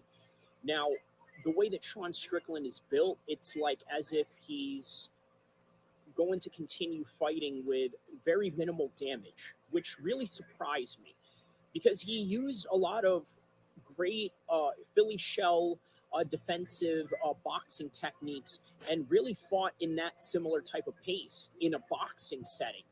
And what do I mean by that? If you guys ever watched professional boxing in comparison to the boxing that you would see used in MMA with slick jabs and the things that Max Holloway does or the things that Conor McGregor has done with the likes of, let's say, Eddie Alvarez, the difference with that in boxing is the amount of patience that you have to endure. And what do I mean by that? Well, if you're a top level world championship boxer, you have to be jab heavy. And when you're jab heavy, you're able to control the range, you're able to control the shots, you're able to control the pace of the fight. And what we have going on with Sean Strickland is exactly something similar to that in a boxing pace. Whereas, let's say, the likes of Khabib Nurmagomedov or the likes of Khamzat or even the likes of Robert Whitaker or GSP may fight a little bit more of an explosive side or use a lot of powerful movements to try to negotiate their tactics against their opponents. Like, for example, GSP would try to play the opposite game, meaning that if you are a world level wrestler with the likes of Josh Koscheck, what was he going to do with you? He was going to jab your face in. That's exactly what he did in that fight. And then when you have the likes of, let's say, uh, a striking centric fighter such as Dan Hardy, what was he going to do with him? Well, he took him down to the ground over and over again and had several submission attempts in which he was trying to rip his arm off. And to the credit of Dan Hardy, was able to get out of it. So that type of pace is relentless.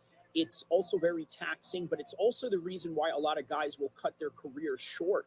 And rightfully so. This is what you see with Khabib Nurmagomedov. He knew that the type of style he had going on was very fast pace heavy, in which that it was only going to be conducive for a younger fighter that can recover a lot better than, let's say, somebody who's of a latter stage of their career, or somebody a little bit older, or somebody that had miles in their clock, or all of the above. Now, not to get off track with the 185 division of the UFC, but I wanted you guys to understand the pace that Sean Strickland sets in a fight. What it is it's a very monotone pace, meaning that he keeps a certain pace in which it is no different than what he does in a sparring match. And you've heard McGregor say this over and over again, where he mentioned something to the effect of, well, I treat it like a sparring match, mate. I go out there and I just feel the moment, and I just this and that. That's basically the way that he describes it, is a sparring match. When he went into the Donald Cerrone fight in 2020, how did he describe it? A sparring match. He described it as nonchalantly and just going in, doing whatever it is that he does on a daily basis. Now, the way that Sean Strickland fights, that's exactly how he went about this fight. Another sparring session. You want to know why? Because the way that he spars and the way that he trains is exactly just that. I don't think Sean Strickland does any circuit training or weight training or anything like that. And by the way, if you guys would like to check out what MMA conditioning, strength, workouts, and circuits are going to be like, I suggest you take a look at the next video I'm about to post, something I recorded off of the gym, just to give you guys an idea of what it is and what it means to train in a functional manner. Very similar to what Kyle Dake, the four-time weight NCAA champion, does in his workouts. He does what you call functional patterns. And what it is that you do workouts that are specifically to the effect of the sport that you are doing. So in other words, if you're doing, let's say, bench presses or military press or anything to that effect, you got to ask yourself, where and when are you going to use these movements, and how are they going to improve your explosiveness? How are they going to make you a lot stronger? How are they going to make you a lot more effective in the techniques that you're trying to employ? So at B&H, we've been known for our customer service since 1973, and today we're 50. In 5 decades, we've watched creativity transform. From now to the future, we're here for you. B&H, your creative partner since 1973.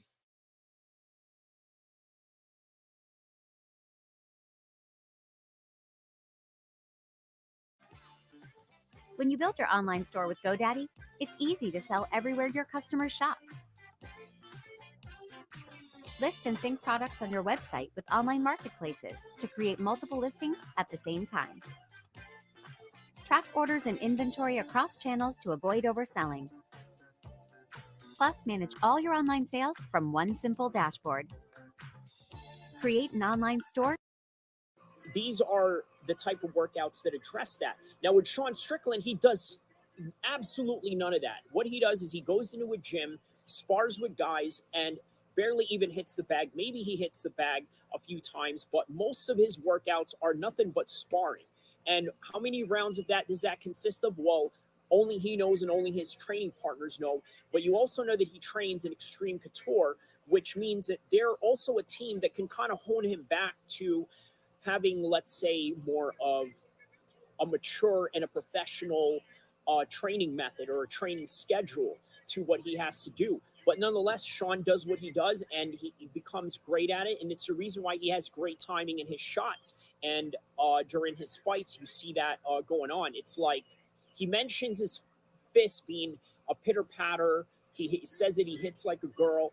Very self-aware in the way that he describes himself, right? Because he's kind of right in a way, look, if you don't train in the kind of functional matter that increases your speed, increases your punching power, increases your explosivity in terms of how you're going to react when punches are thrown at you, or how you're going to react on the offense, or how to switch up from offense to defense. You're not going to be able to translate that in a fight. A bench press, uh, the amount of pull-ups that you can do, the amount of chin-ups that you can do, or even the amount of squats that you can do can really mean squat diddly in the actual match in and of itself when you're not training with full functional patterns.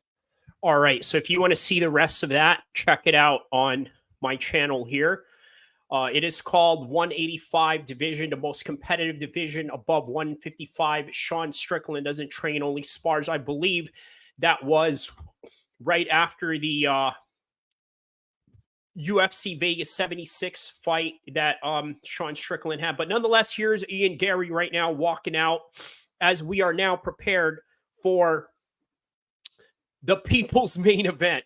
Okay, which is Ian Gary. I don't know if I could call that the people's main event per se, but it seems to be a very intriguing matchup for a lot of people right now, because people want to know where Ian Gary is at in this particular part of his career.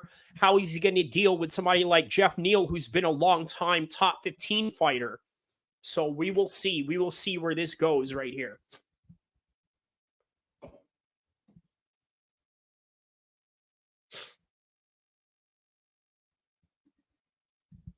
All right.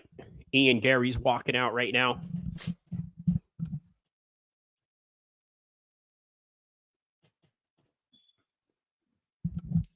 Ian Gary's already at number 10 right now. I believe Jeff Neal is a little bit higher than that. So again, this is it's a great come up for Ian Gary if he's able to win this. Now, if he was to lose this, oh my goodness, the piling that they are going to do on Ian Gary is going to be just absolutely devastating, right? Because you got to think, in all honesty, Ian Gary's one of the most hated guys in MMA right now. So let's find out and see how this fight is going to go. Now, Ian Gary is in the cage. He is awaiting Jeff Neal to enter the cage right now.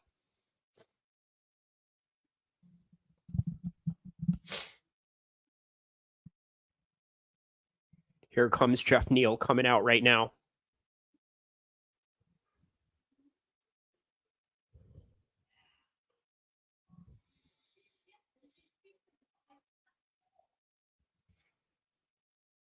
Here we go. Jeff Neal coming out.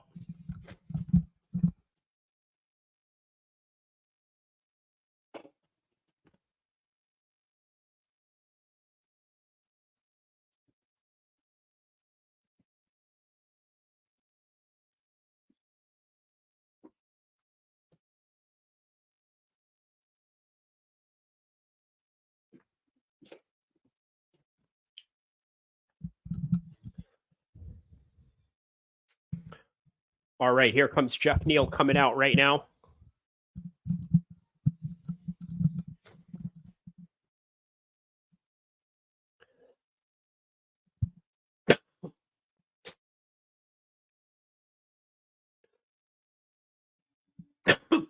Yes, Saif Saud from, I believe, Houston, Texas is where his team is from. This is a very good team. They are a very methodical team in how they approach their fights. So, again, this is going to be a very interesting fight for Ian Gary.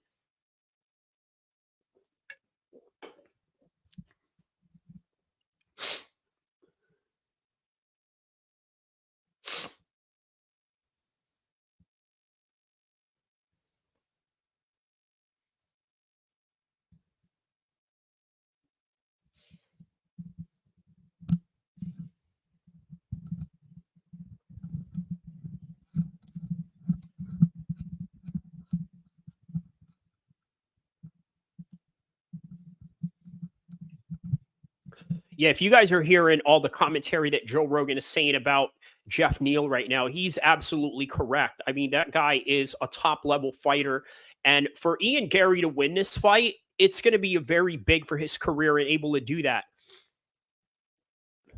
Oh, what is he doing? No, Ian Gary just passed into his corner right now. I don't know what that was about. Maybe he was giving somebody the finger in the crowd. Here we go. Tail of the tape. 33 years old, Jeff Neal. 26, Ian Gary. 6'3", Ian Gary. 5'11", Jeff Neal. 170.5 on both. 75-inch reach for Jeff Neal. 74.45 pounds. 74.5-inch reach for Ian Gary. Virtually almost identical in the reach, but Ian Gary just a little bit taller. So Ian Gary being introduced right now. An undefeated mixed martial artist, 13-0.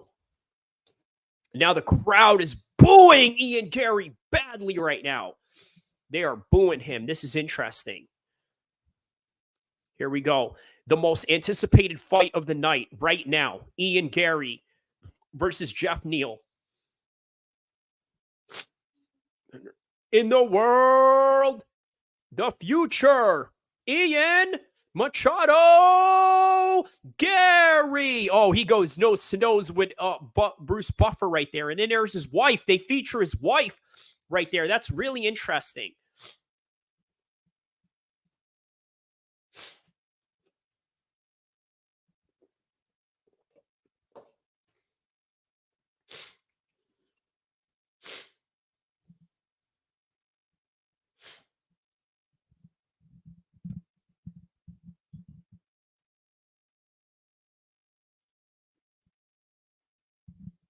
Jeff, hands of steel, Neal. All right, here we go. And when the action begins, Frank Trigg is the referee of this fight.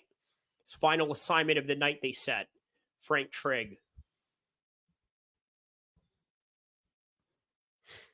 Oh, yeah, this is a big one right here. Quite tense in the air right now. Here we go. Round one. Ian Machado Gary versus Jeff Neal. Round one. Here we go.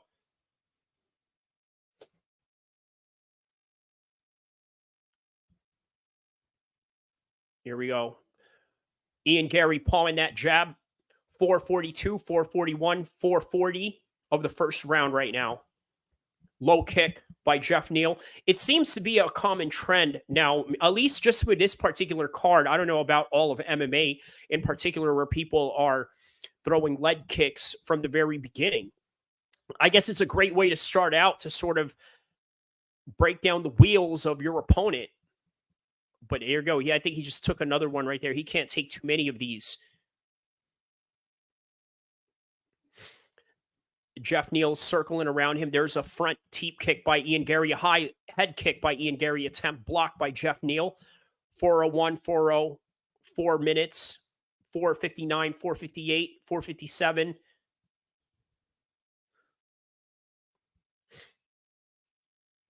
Another front kick by Ian Gary.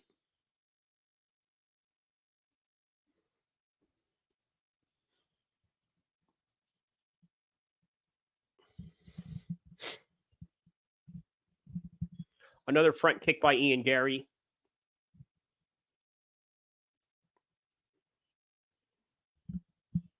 Circling around. Body kick by Jeff Neal.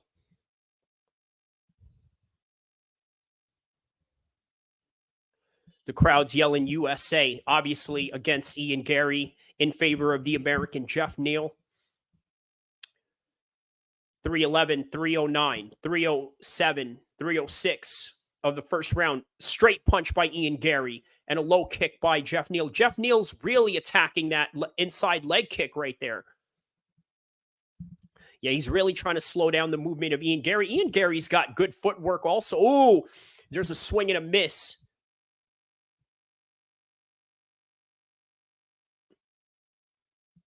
Safe Sayud said, don't dab him up. I got to tell you, shaking hands in between the fights before and after or during, what that does is it just gives your opponent an understanding of the range that you're at. So, yeah, I'm not big on shaking hands before a fight, only because it just... Oh, he just rocked Ian Gary! 219, 218, 216. Now he's got Ian Gary pushed up against the fence.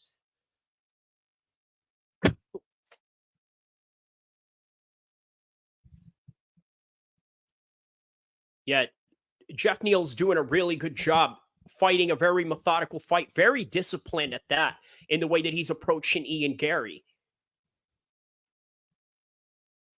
Now Ian Gary's got a wizard on the arm of Jeff Neal as he is backed up against the fence right now.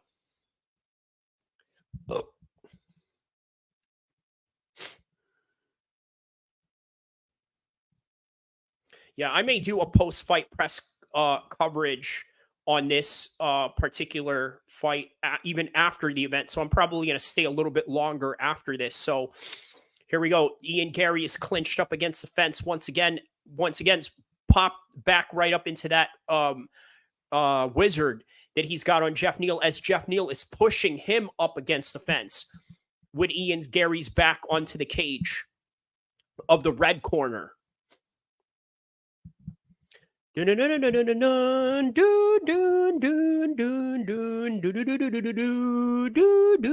about that song by Ian Gary, huh? What did Jeff Neal come out to? Probably some Texas rap. Here we go.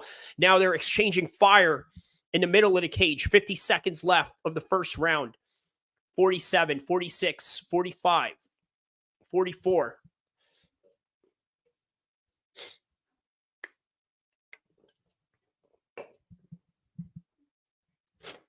Here we go. Another front kick by Ian Gary.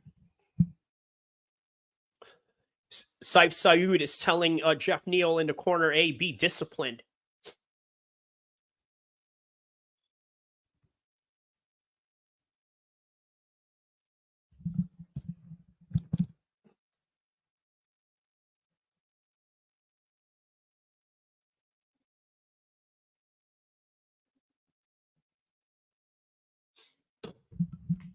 Okay, nice shot by Jeff Neal there with just 5 seconds left.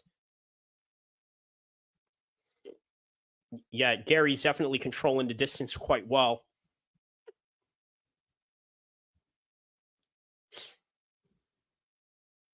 All right, round one. Man, I got to be honest with you guys. I'm giving that round one to Jeff Neal. What do you think? Yeah, Jeff Neal got that first round right there.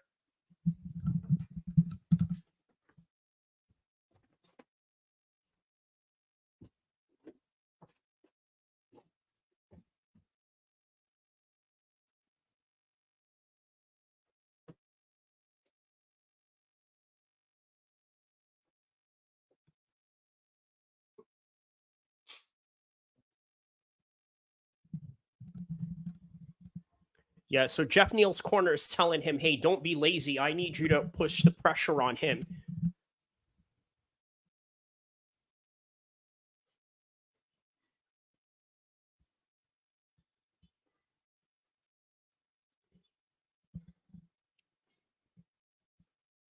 All right, here we go. Round two of this very exciting fight. I think Jeff Neal is signaling to Ian Gary no handshaking only because Saif Saud, his coach, is telling him not to do so.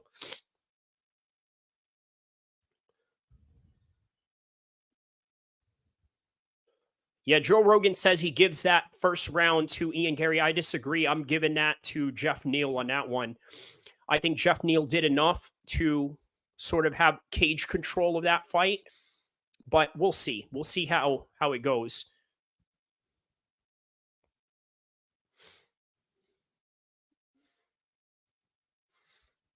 Here we go. He's just pressuring up Ian Gary, and Ian Gary's sort of backing away. You know how you can tell when somebody is being pressured is when you, let's say, are pushing them up against the black line, right? So if you notice, there it is, the black line right there, right behind the, right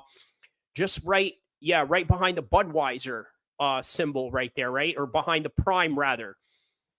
See, this is how you know they're taking cage control is when you push them up against that black line. And when you push them up against that black line, guess what? As a result, this is what you get. Pushing Ian Gary into the cage. Because there's only so much movement you can do in that cage if the other person is not going to allow you to do it. And that is what Jeff Neal is doing right now. And it's good on his part of being able to do this. So here we go. 332.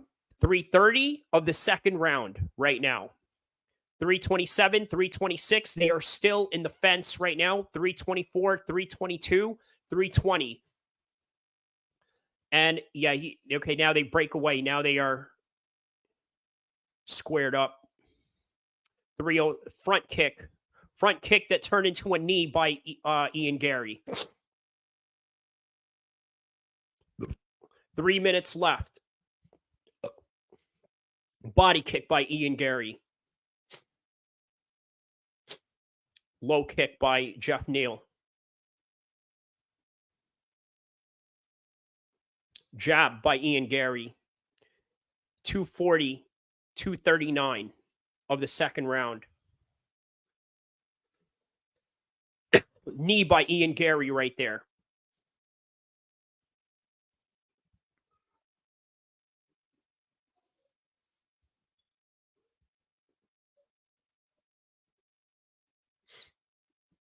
Here we go. Now back in that clinch position, and Ian Gary does a really good job with that wizard that he has on the arm of Jeff Neal, because once you're in that position, you can really like turn away. You can control him. You can really alleviate a lot of the pressure that he's going to do in those grappling exchanges. See, there you go. Now the way that he turns around right there. Now he's got Jeff Neal pushed up, and now he's got double underhooks. Now he's going for a plum attempts.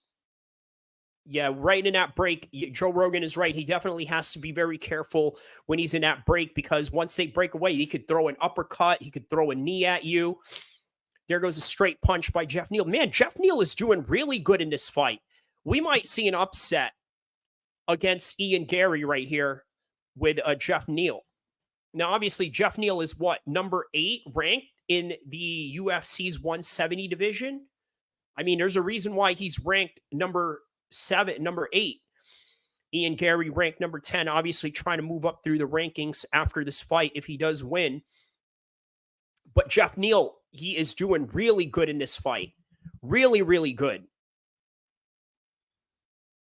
And now the crowd's booing. I don't know why. Oh, there's a body kick by Ian Gary. He connects on that one.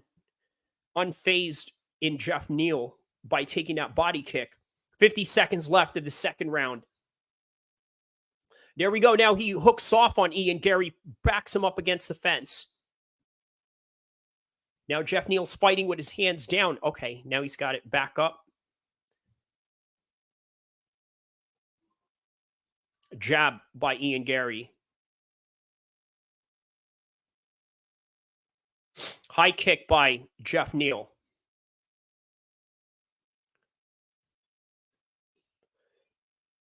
Yeah, I don't know. That is quite strange. Why are they constantly dapping each other up?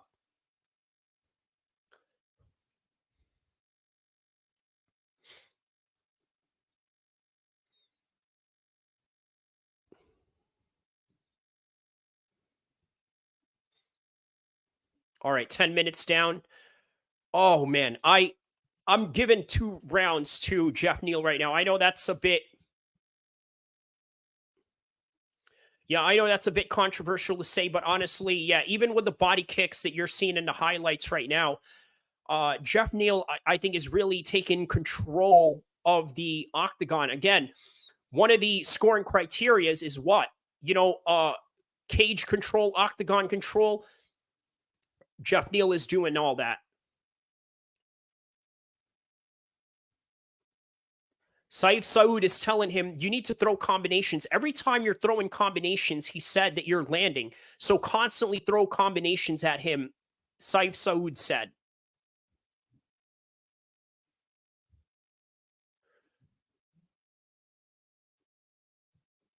All right, round 2. Round 3, final round. Here we go.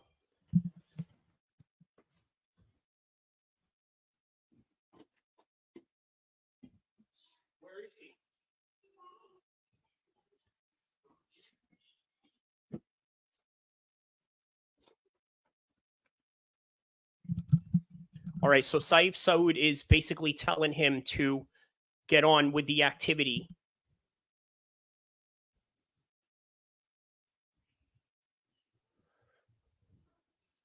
Here we go. Another aggressive stance on Jeff Neal right now as we are heading into 4:37, 4:35, 4:33 of the third and final round.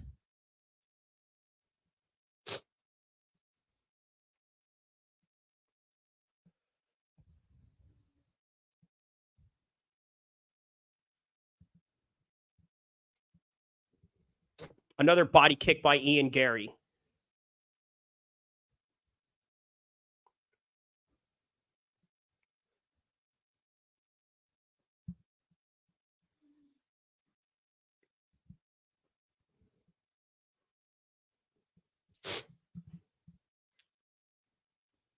Here we go. Another low kick by inside low kick by Jeff Neal.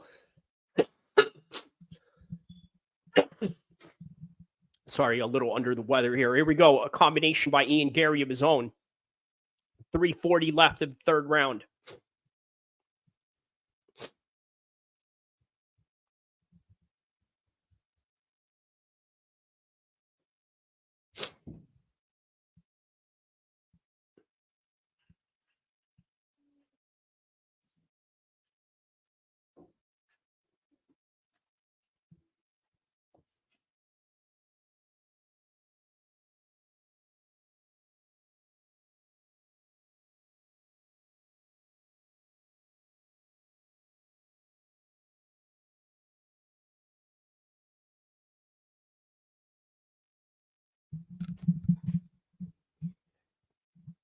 Yeah, again, cage control by Jeff Neal. Just constant cage control. Look, the control time that he has is right around 3 minutes in comparison to Ian Gary with just 12 seconds of control time that he was able to have on him.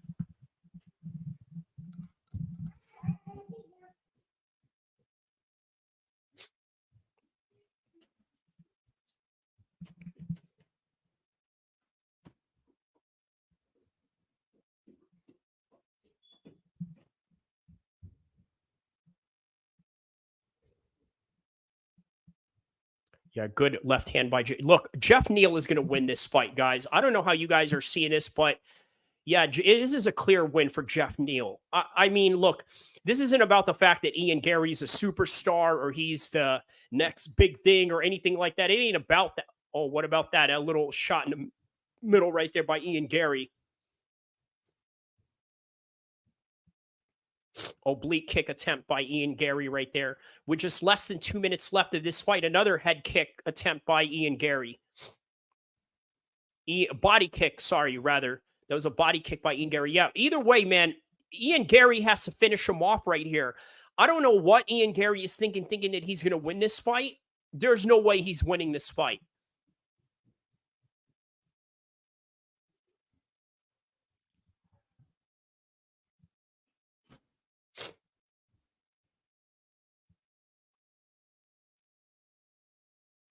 Yeah, now 120 left. 118. 117.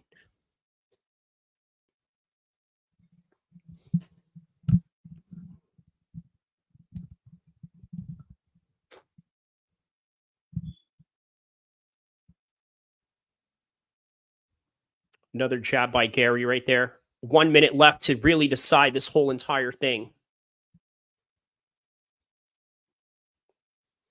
Yeah, they're not filling Ian Gary circling around, but you know what? He has to try to do something, right? I mean, just under 30 seconds left. Well, no, under 35 seconds, 34, 33. Now just 30 seconds left. Again, another cage control by Jeff Neal. This is really just similar to a takedown, right? When you have somebody on the ground, there's cage control time that he's got going on. So,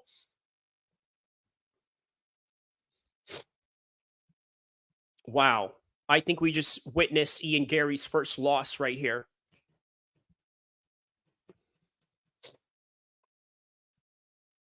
Nice elbow by Ian Gary right there, but a little too late. And Jeff Neal celebrating a little early. They both embrace each other with a hug.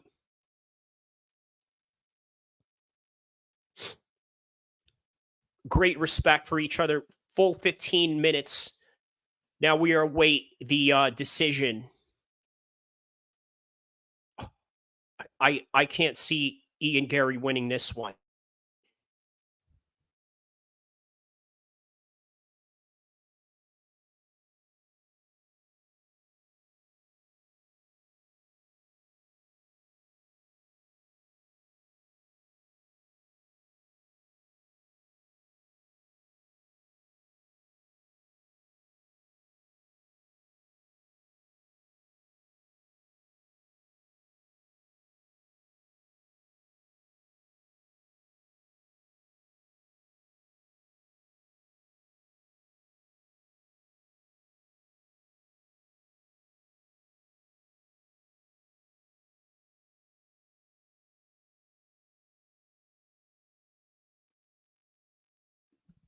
All right, now we await the decision of this fight.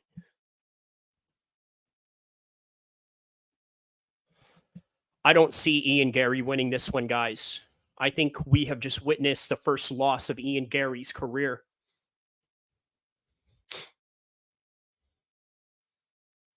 If they have Ian Gary winning this one, I think a lot of people are going to call a screw job, right? They're not going to believe that Ian Gary won this one, me included. If Ian Gary won this one, I'm sorry, I wouldn't accept it.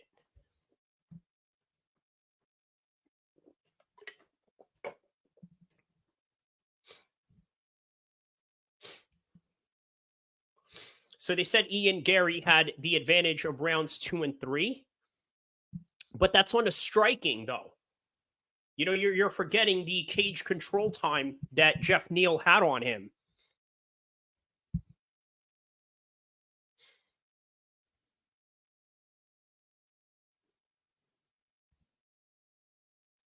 After 3 rounds, we go to the judge's decision. So we're going a split decision here.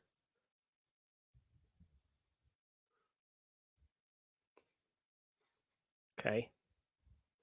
And a final verdict.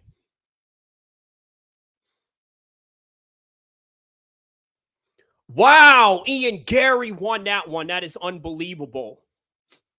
That is unbelievable. That is unbelievable. That is unbelievable. I cannot believe Ian Gary won that one. I can't believe it.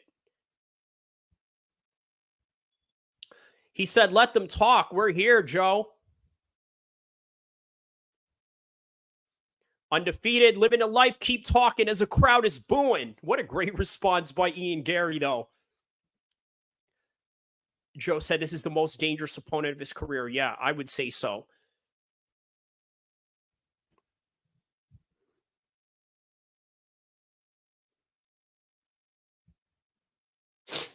He said he's not surprised it was a split decision. Jeff Neal hits hard.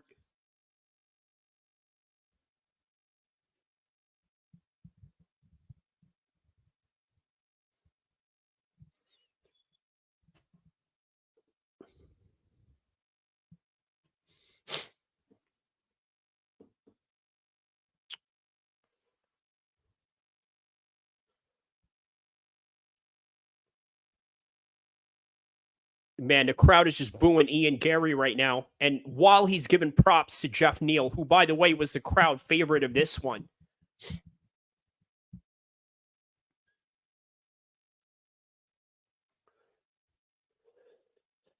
He just called out Colby Covington. Great call out.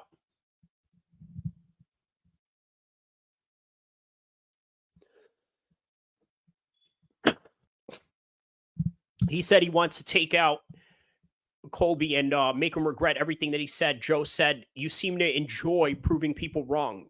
Yeah.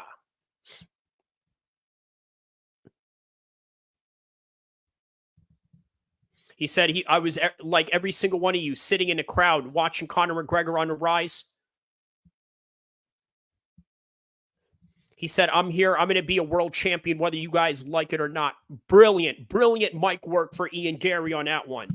Brilliant stuff. Good job for Ian Gary. Look, honestly, I didn't think he won that fight, but on the part of Ian Gary, how about this? Rage Against the Machine, Tim Comerford in the stands. Who else? Bianca Blair and Montez Ford, WWE superstars in the crowd. The stars of WWE and Love. And then there's Tony Ferguson, the California favorite. There's Bilal Muhammad, the likely next title contender. There's Chuck Liddell with his kid. And how about Mark Zuckerberg? Well, we already know Mark Zuckerberg is there. They didn't need to put the camera on him again. So here we go. Here we go. We're now in the co-main event of this fight. Co-main event. Robert Whittaker taking on Paulo Costa. Now, who did I pick for this one? I think I went with Paulo Costa. Obviously, I didn't really do a full card prediction for this one, but I'm going to go with Paulo Costa on this one, just based on the fact that, well, look, I just think there's a certain decline that Robert Whitaker may be facing right now, and Paulo Costa seems to be at a different trajectory of his career, where I think he's getting a little bit better, getting a whole lot better by the day. So probably the best version of himself. We'll see. Uh the co-main event is about to start up, and I think that after after uh after Paulo Costa wins this, I think that win that Israel Adesanya had over Paulo Costa is going to age well. I mean, obviously, the Robert Whitaker fight that he also won, Izzy, right? And that also aged well, but man, the guy is on a decline. So we'll be right back for the co-main event. But I'll still be here, of course. But yeah, showing Deadpool right now.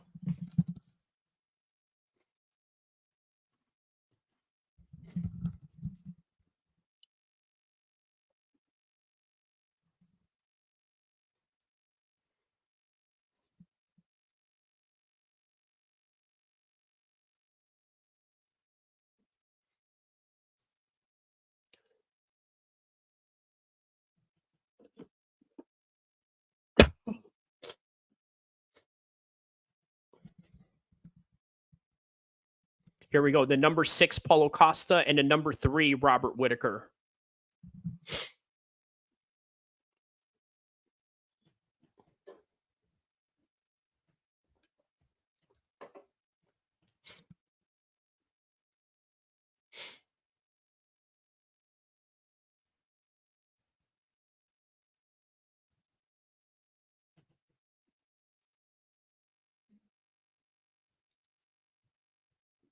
Here we go. I'm very excited for this co-main event right here. Very excited.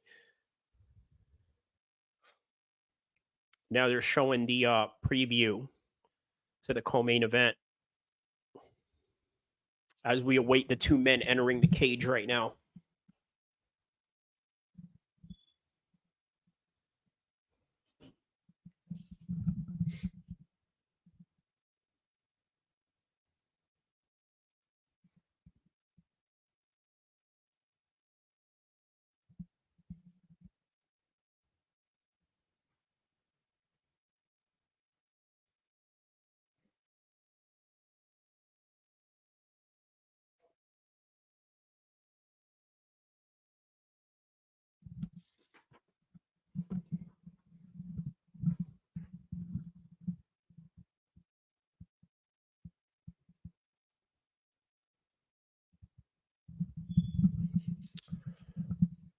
Real exciting co-main event. Not a title eliminator, but obviously it's going to show where these two guys are at, right? Like, in other words, is Paulo Costa still a top 5 contender? Because he's right now sitting at number 6. With Robert Whitaker, he has to prove whether he's still worthy of a title shot. So if Paulo Costa wins, it doesn't necessarily mean that he's going to get a title shot, but he gets closer to it in the top 5. With Robert Whitaker winning, I think it proves that he belongs to where he's at. It's almost kind of like a stalemate, right? If he wins, he's still number 3. If he loses, he goes down way below the notch. So that's kind of what's at stake right here for these two guys.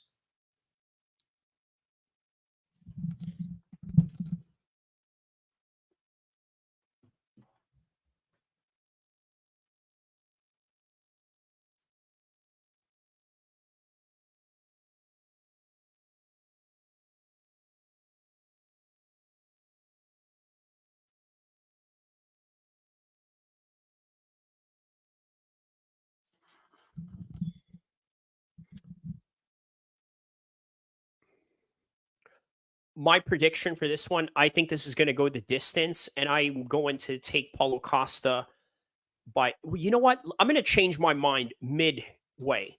I think Robert Whitaker is going to win this fight by decision, and I think he's going to out wrestle Paulo Costa. So there you have it. That's my final prediction for this particular fight right here. At first, I said that it was going to be Paulo Costa, but now I'm changing my mind and I'm going to go with Robert Whitaker just based on the wrestling alone. I just don't think Paulo Costa has the wrestling that Robert Whitaker has.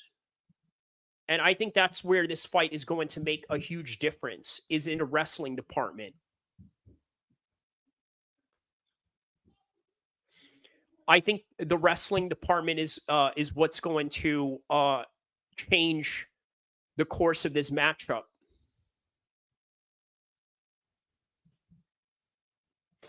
Paulo Costa, fresh out of his hair transplant treatment.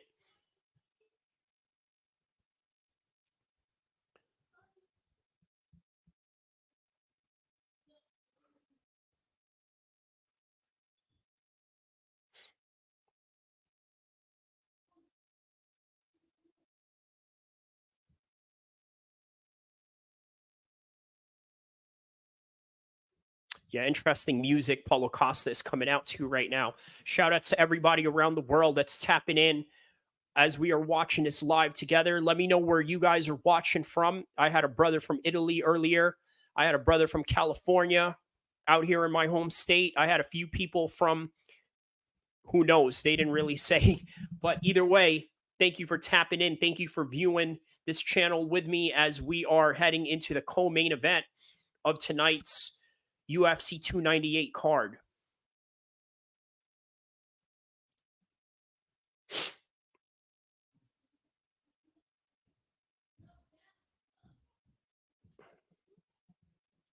Yeah, this is a very hard fight for both guys, no doubt about it.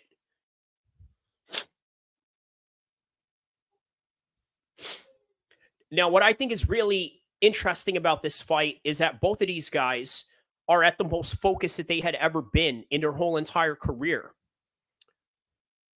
Former Jungle Fight middleweight champion, former title contender. Robert Whitaker, also former title contender, former world champion as well.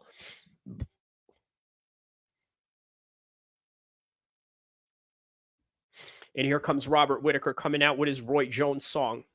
I can't be stopped. I can't be moved. No, no, no, no, no, no.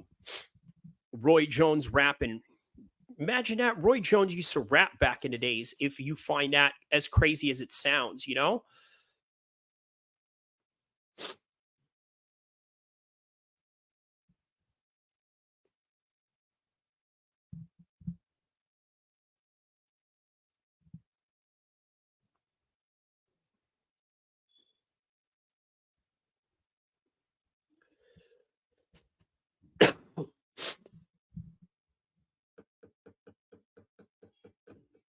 Yeah, so he said that he could beat Drickus 9 times out of 10. He just didn't have a good night. Yeah, you know what? He's right about that, right? You know, there are certain people where it's like, you know that you can beat them, but there's just that one night where they just had the best of you. And in Robert Whitaker's mind, that's what he felt that whole matchup with Drickus Duplessis was, right? It was just one of those bad nights.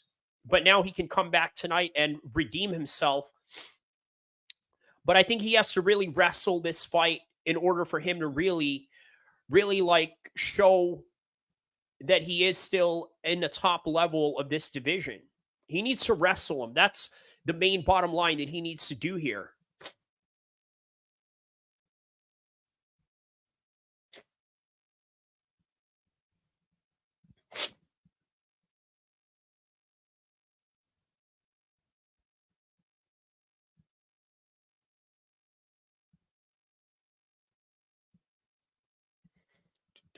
Here we go. Robert Whitaker enters the cage right now.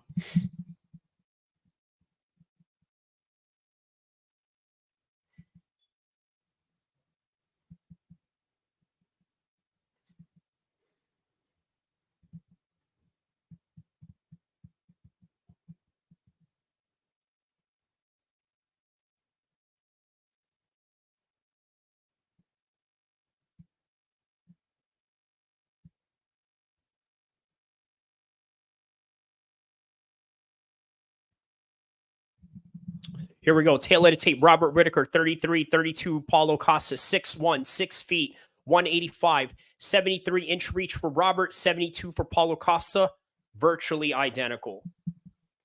This is the co-main event of the evening.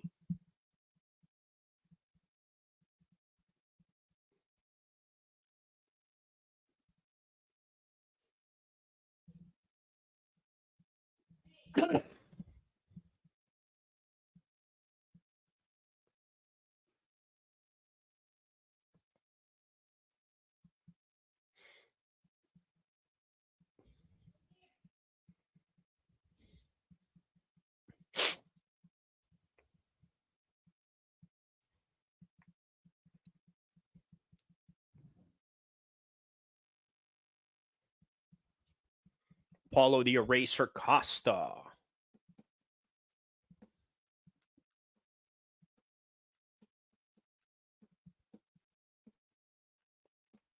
Fighting out of the red corner, Robert Whitaker. Here we go.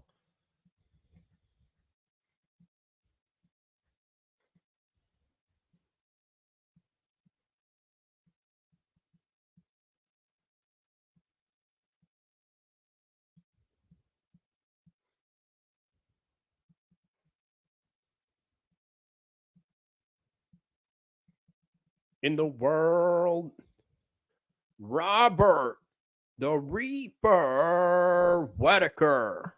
Here we go. Round one is about to commence.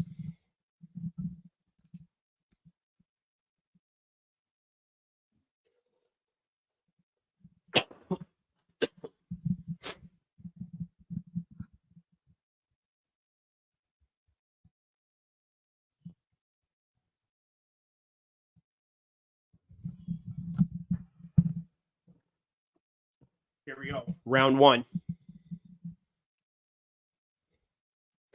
All right, round one. Here we go.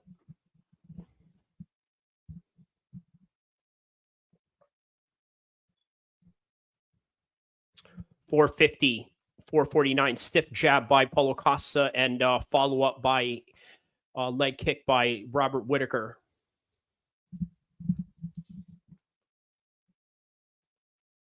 Another low kick by Robert Whitaker. Low kick by Paulo Costa. High kick by Paulo Costa.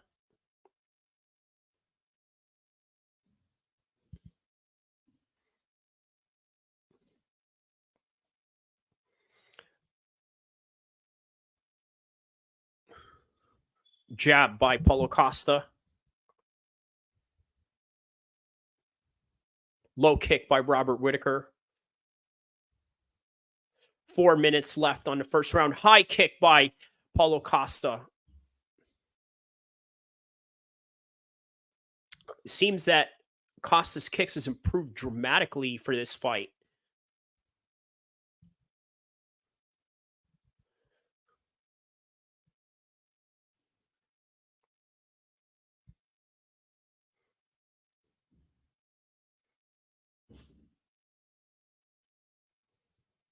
Here we go. Another low kick by Paulo Costa right there. A low kick of his own, rather. Jab by Paulo Costa. He's really been on point with his striking for this one.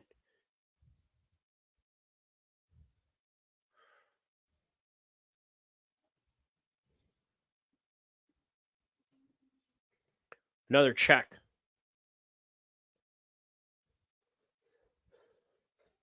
Already a swelling on the left calf of Paulo Costa, apparently. Overhand right by Robert Whitaker. Good counter. Another beautiful jab by Robert Whitaker. Left by Paulo. Low kick on that one. 2:40 left of the first round.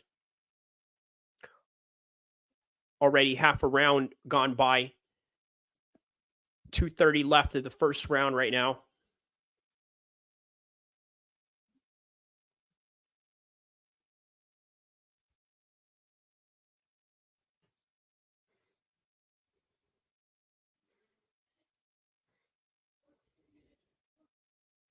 It's a lot of swelling on his leg right now.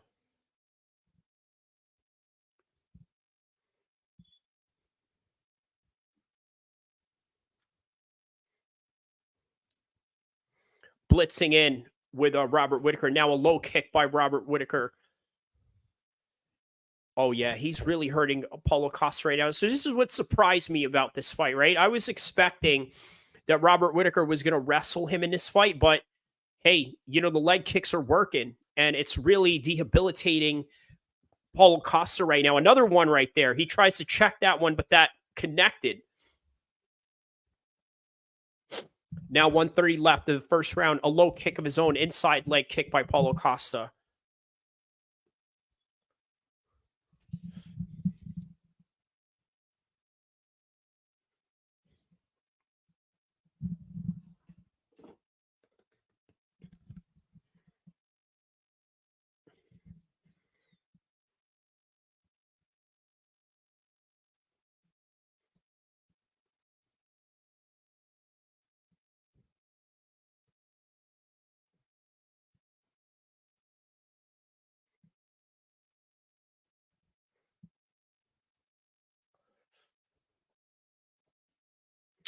Yeah, Robert Whitaker's really putting some combinations down, and Paulo Costa is just throwing single shots. And I don't think Paulo Costa is able to keep up with his speed in that matter.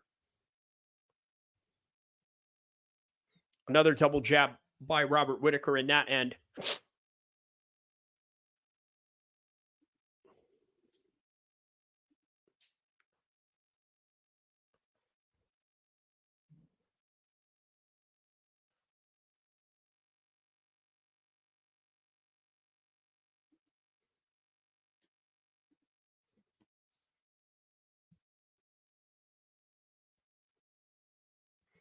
Oh, spinning kick by Paulo Costa, and he rocked Robert Whitaker with that one.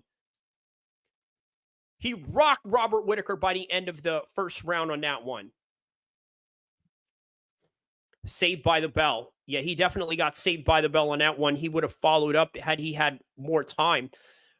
I don't know if he was thinking about throwing that anytime during the fight, but man, you know, the minute that he connected on that, take a look at this on the replay. Boom.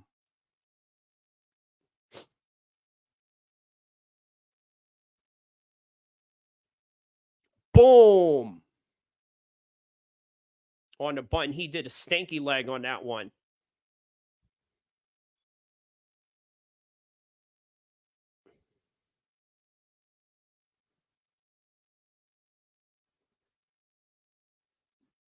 Yeah, he just lost a few IQ brain cells in that shot right there. I mean, that was quite devastating, honestly.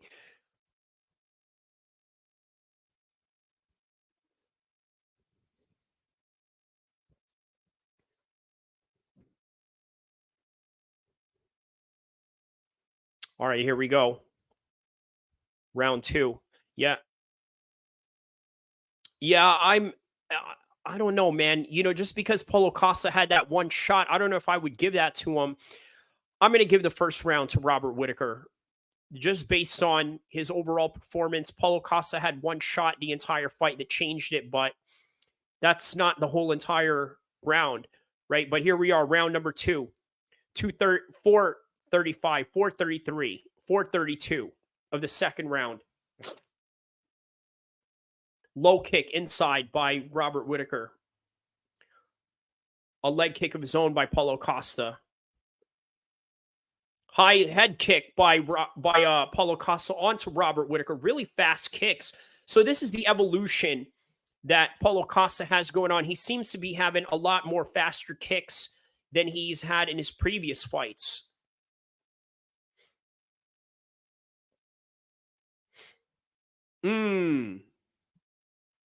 He sticks his tongue out on him like do something. That doesn't affect me whatsoever after he got head kicked by Robert Whitaker. 433, 432 of the second round, jab by Paulo Costa. Excellent calf kick by Robert Whitaker. Jab.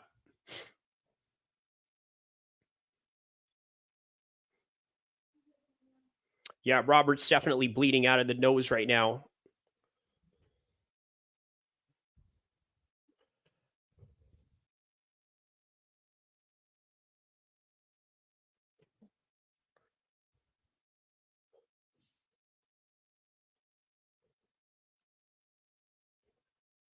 Oh, what is this? Seems to be a legal shot there.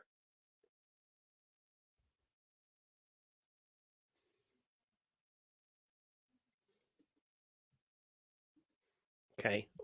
Little eye poke there, but I think he can continue. It's a thumb in the eye. Robert didn't want to take any time out on that one.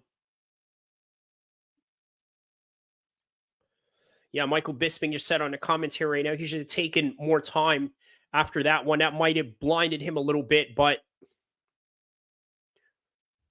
oh, here we go. Oh, head kick by Paulo Costa with 237, 235, 234 of the second round.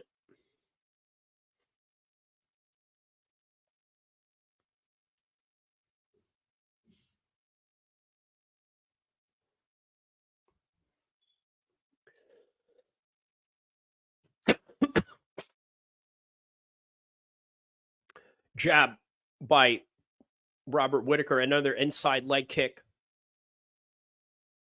I'm sorry, outside leg kick, rather. Combinations by Robert Whitaker. 1-2 combination on that one. Another jab by Robert Whitaker. Just speed with the punches that Robert Whitaker is throwing these. Oh, another combination by Robert Whitaker. So this is his bread and butter right here. Paulo Costa sticks his tongue out saying, nah, that doesn't hurt me. But you know what it is?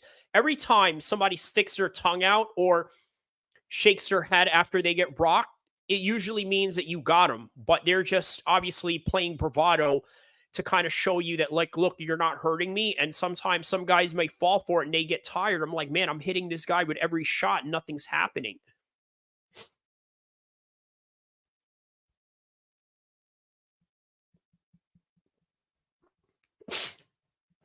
Here we go. 1 minute left of the second round. Yeah, Paulo Costa's kicks have gotten fast lately.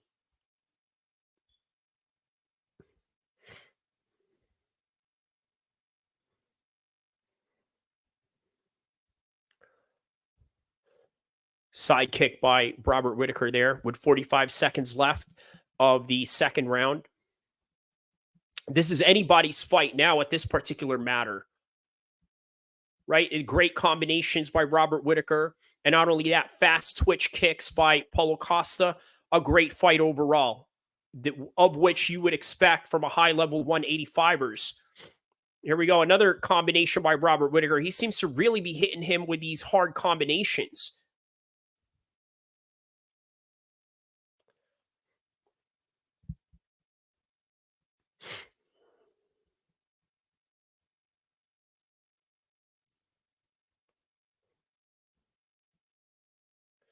And that is the end of the second round. I'm going to give 2 rounds to Robert Whitaker on that one. 2 rounds. So,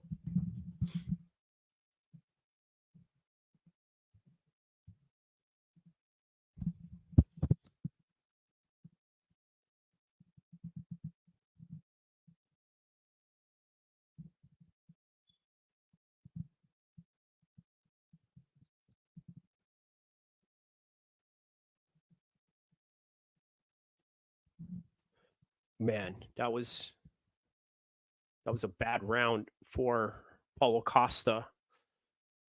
He did have his moments in the first round, obviously with that spinning kick, but man, it's not enough, honestly.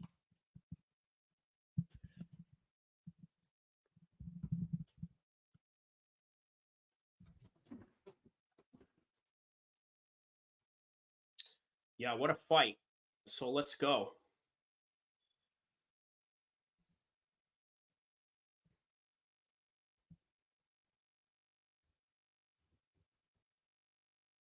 All right, here we go. Third and final round. Early right hand by Paulo Costa right there. 4:50 left. Another low kick by Robert Whitaker. Yeah, Costa can't take any more of these. He needs to either check them or, you know what? I'm surprised nobody has tried to go for a single leg or anything like that, or any type of grappling exchanges, which is what I thought Robert Whitaker would have done going into this fight. Apparently not. So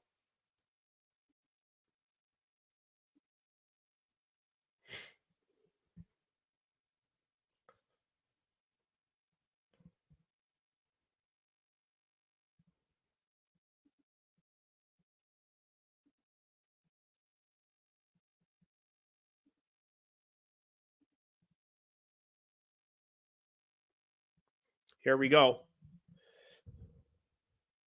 Now we got 354, 352, 350. He's got Robert Whitaker backed up against the fence.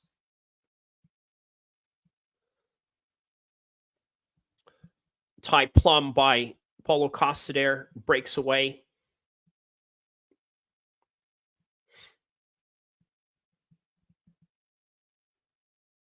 Low kick by Paulo Costa there.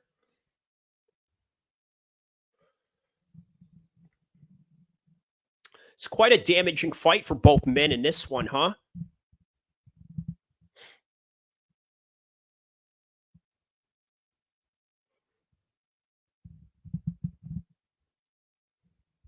Another low kick by Robert Whitaker. I'm interested to see what Paulo Costa's leg is going to look like after this fight.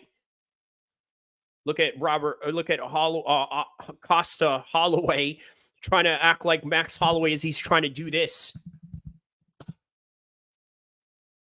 Like he's trying to lure him into, a slugfest of some sort. We got about 2:30 left of this third round.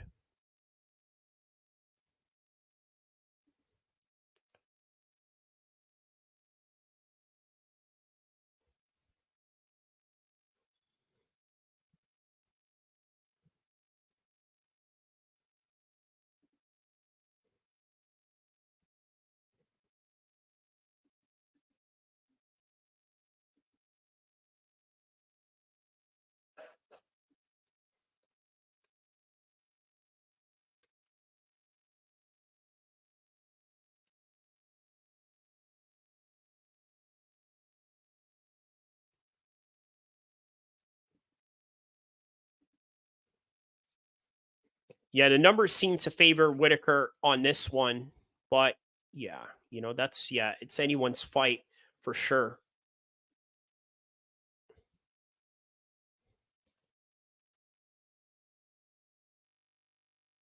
We got less than 1 minute and 30 seconds left of this fight. Another spinning kick by Paulo Costa misses. Doesn't connect that time.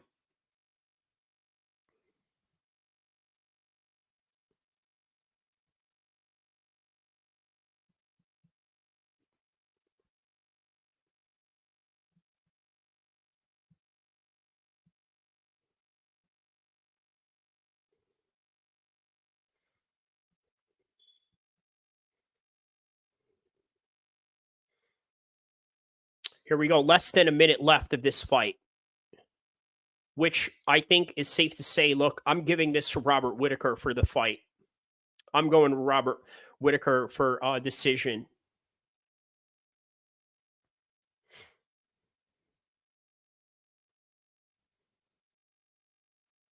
Here we go. Now 30 seconds left of the fight.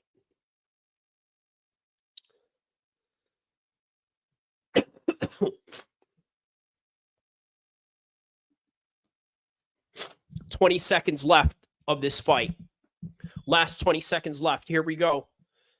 Double jab by Robert Whitaker. By the way, guys, don't forget to like and subscribe. My man, Emran Ahmed Whitaker. Robert Whitaker, which is Australian for Robert Whitaker. Yeah, I got Robert Whittaker winning this one.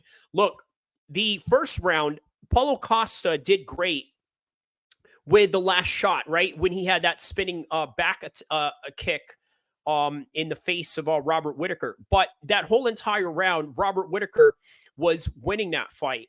Now, the rounds 2 and 3, I'm sorry, man, you got to give that to Robert Whittaker. I would be really surprised if Costa wins this. So my man Emron here says Costa won this. Okay. Again, it's a close one. It's just like the fight with Ian Gary earlier with Jeff Neal there. You want to talk about Whittaker looking weak as F, man. You know, Ian Gary was looking weak as F too in in the last fight. He looks he definitely, they both do. Now, with Robert Whittaker, he looks more messed up in the face, but with Paulo Costa, he looks way more messed up on the legs. You're going to see how busted up his leg is.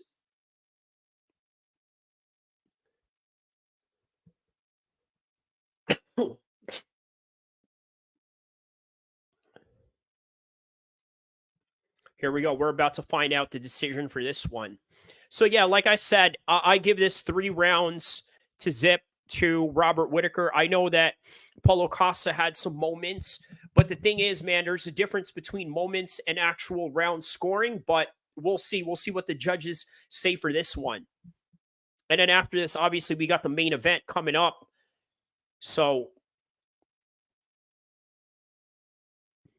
there's Coach Eric right there. Obviously, cornering Henry Cejudo earlier tonight. Is he going to go 0-2 tonight as a coach? 29-28, 29-28, and 30-27 by unanimous decision. Who do we give this to? Robert Whittaker! There goes my man's comment right there. Whittaker. Oh, man. Yeah. Man, I told you, man. You know, that's why the 30-27, one of the judges had it 30-27. That's the way that I sort of saw it, right? I mean, it was... Shit's rigged. Yeah, well, what do you think about the Ian Gary fight? Now, that in and of itself is rigged. Honestly, I thought Jeff Neal won that one. You know, these judges. Yeah, man. Yo, I'm telling you, bro. I'm telling you, man. You know what? Ian Gary, Anaheim judges. Yeah. Well, California judges in total. I don't know if they're specifically from Anaheim, but for sure they're Cali judges, and usually here's the thing about judges, right? So there's a UFC fight tonight, right? Let's say there was an amateur show last night, Friday, or during this week. Those same judges are literally scoring the same fights. SoCal, yeah. SoCal with a triple K. Like Sean Strickland's homies down there, you know. Shout outs to the AB. That's the gang that Sean Strickland used to bang with. He used to bang with the AB Peckerwood boys. You know, surprisingly enough, speaking of, gangs in SoCal, the Serenios are, in it with, the Peckerwood boys, you know what I mean? Which is quite an interesting and weird, alliance they got going on. But nonetheless, well, now we await the main event. I'm going to show you guys a video that I played earlier, right? It's this Long Beach rapper named Stupid Young. He's an Asian boy Crip. He got into a fight with a rival gang member in what I believe to be in Disneyland. So I just want to show you guys this. See where I here we go. Let me show this right here. Nigga, what's up? What's up? What you finna do? What you gonna do? Nigga, right here. Nigga, right here. Weird ass nigga. Weird ass nigga. Nigga don't want to fight right here, nigga. Why are you making a scene right here? Nigga, what's up? What you finna do? What you gonna do? Bitch ass nigga, right here. What you gonna do? I'm right here. I'm right here. Where you going? Right No, here. he don't. The fuck apples. Fuck apples, all that. Right here. Weird ass nigga. For those of you that don't know what apples means, he doesn't mean Apple, the company.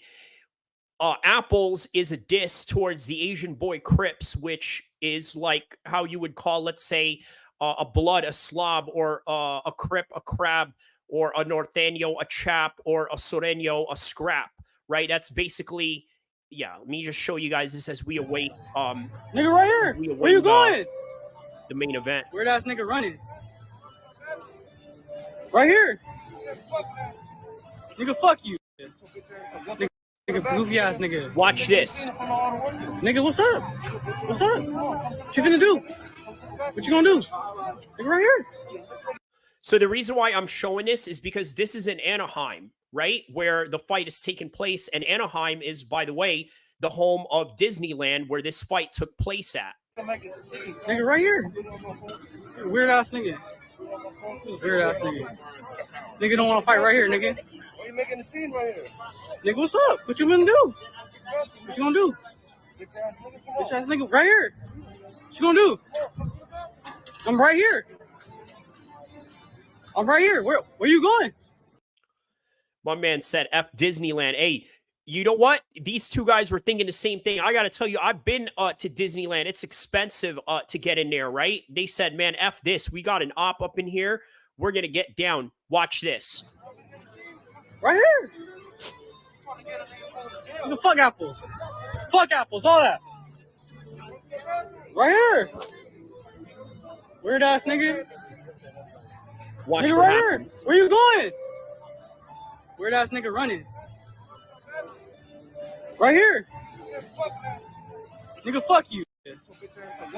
Nigga, goofy ass nigga. Why you making the scene in front of all the workers? Nigga, what's up? What's up? What you finna do? What you gonna do? Nigga, right here. Nigga, right here. Weird ass nigga. Weird ass nigga. Nigga don't wanna fight right here, nigga.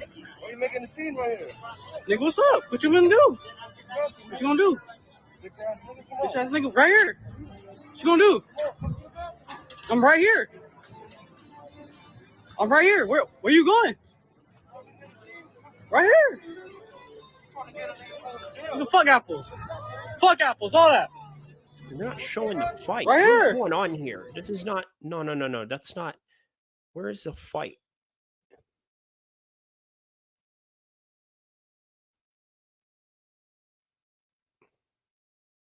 Shorts. Hold on. I want to know, were you guys offended? Did they take the?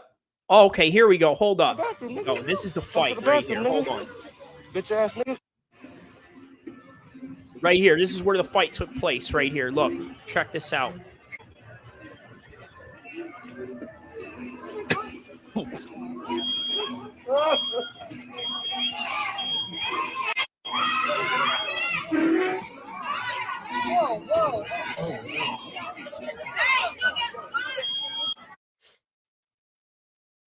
We gonna come together like butt cheeks, man. All right, there we go. So basically he why they beefing rival gang. Yeah, exactly. That's what it was.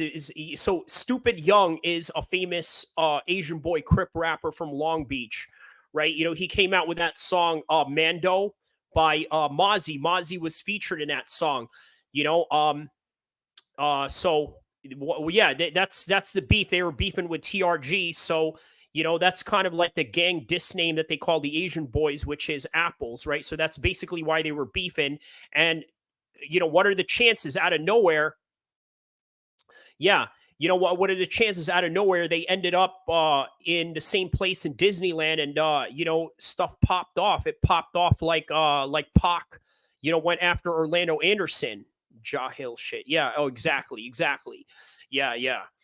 You know, but you know, that's their life. That's what they do. You know what I mean? But I just thought it was interesting to share that since this fight is in Anaheim. we got another fight, a real more important fight that is going on right now, which is Ilya Tapora taking on Alexander Volkanovski for the undisputed 145 championship. So what's interesting about this whole thing, right? You got Jose Aldo was the first inaugural 145 champion of the UFC, and he dominated for a long time, right? After that, Conor McGregor obviously came in, became the 145 champion. He never defended that belt. He vacated that belt only for Max Holloway to become the interim champion, only to be elevated as the undisputed champion. And then Max Holloway had that series going on with Volkanovski, to which Volkanovski basically became the champion and took over the 145 division. And now here we are. But at the same time, Volkanovski is a tainted champion because of his loss against Islam Makhachev. But either way, here we are tonight. Here he is back after the Islam Makhachev knockout to take on Ilya Tapora, the real life Vega from Street Fighter, because Vega is a Spanish fighter from Spain and whatnot. And here comes Ilya Tapora, from Spain, but originally from Georgia. Either way, I would imagine, man, the UFC would love to have somebody like Ilya Tapora as their champion, especially if they want to open a market up in Spain. So here he is. I think he's walking out to some Spanish bullfighting music of some sort. Here we go. My man said F Spain. Hey, real talk, man. They did a lot of, they committed a lot of transgressions against, our people and all that. You know what I mean? So Spain belongs to the Moors. That's right. That's right. It does. Spain at one time was a Muslim country, for those of you that don't know. So, damn, man, they had a whole bunch of Spaniards. You know what? Here's what's crazy about SoCal, right? Whenever I was in Santa Monica, or whenever I was in Anaheim, there's a lot of Spanish people from Spain that come down there. I remember when I was in the Santa Monica Pier, there was this one dude that was working there, and he had his name up there. It said like Rodrigo or whatever, and it said where he was from. Andalusia. That's right. That's the old Islamic territory of Spain, which is known as Andalusia. So yes, that is a proper name, Andalus, and not Spain. Spain was the name of it after they went and persecuted our people and brought us out of there. But yeah, no, there's a lot of people from Spain that come here to the West Coast. I don't know what it's for. Maybe it's for some sort of student exchange. But one dude I met at the pier, is buying like I think coffee or something at a coffee shop. There's a lot of people from Spain that rolled up there, and then we were talking about soccer and this and that. What his favorite team was. I asked him if he was a Barcelona or a Madrid guy. And this and that, and then I told him, I do a mixed martial arts podcast, so come check me out, tap in. He's probably watching this fight right now, probably rooting for Ilya Tapora. You know what I mean? Like that's fighting for you in a nutshell, right? You go for your guys. That's what it is. But he's a Georgian, so I always wonder, like, what is the sentiments of people in Spain, with somebody that's from Georgia. I guess they're okay with it because, Georgians are Christian for the most part. The F is Spain going to do dudes kicking balls and some rain bot hips. Don't lie. Yo, you ain't lying. My man going off on Spain right now. You ain't lying. You know what, man? Spain does have a boxing culture, though, right? Not necessarily an MMA culture, but I think their MMA culture is based on, the single compository sports such as judo, karate, or, just recently the trainers of Ilya Tapora. If you watch on the Countdown show, they showed that these guys, brought in jujitsu in that country, and then, they started training guys, and next thing you know, they have an MMA program going on. So this is a colonizer versus colonizer fight. Yeah, hey, you know what? What they are basically Eastern European immigrants that moved into a Western country, if you really think about it. And here comes Volkanovski walking out to Down Under. By the way, when I did the Islam Makhachev versus Volkanovski post fight preview or review rather, violent violent immigrants. Do you mean violent? But I remember I was playing that song that Volkanovski's walking out to. They never flagged me for it. The Down Under song by Men at Work. The reason why they never flagged me for playing that song in that particular content that I did was because I guess it was done by a cover band, so it's not recognizable. So for those of you that want to put on music for your thing, just do like a cover song and it'll never flag you for it. And I guess that's that's the secret behind it. Who's letting all these immigrants in? They're not contributing to the economy. Yeah, man. Yeah. Here we go. Now, Volkanovski's walking out right now. Mark Zuckerberg is in the house. By the way, he's watching front row. If you guys didn't see earlier, he was egging on Marab as he was choking out Henry, or at least was attempting to choke him out.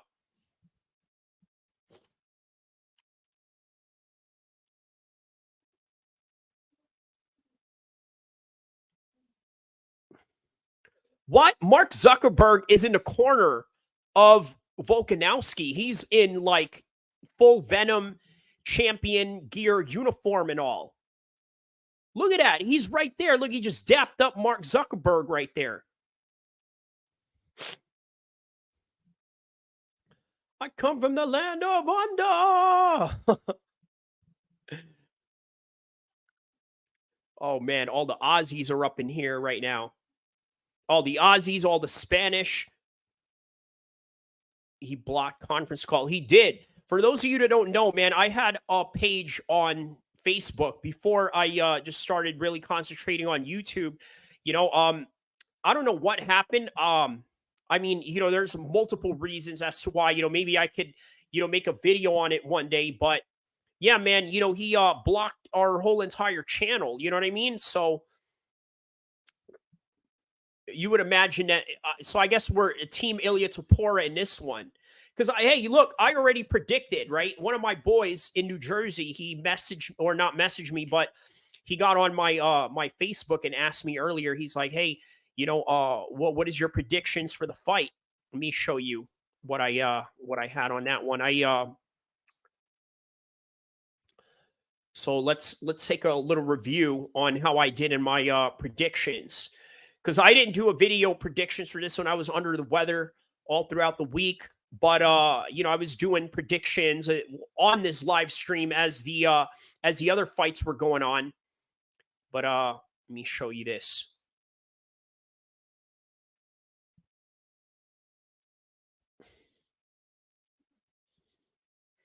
Right here. It's my man from New Jersey right here. Hits me up. He says, how do you feel about Volk Whitaker? This is his pick. Volk, Whitaker, Gary, Cejudo. Obviously, he had one of those correct. Mine was Ilya, Costa, Gary, and Marab. So I got Marab correct. I got Gary correct. Costa, I didn't get correct because Robert Whitaker won that one. So now Ilya right there. So yeah, that's... Here we go. Now they are both in the cage right now, and we are...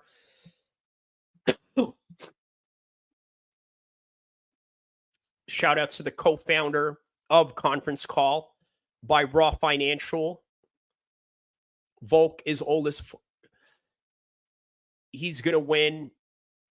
Herzog looks hungover.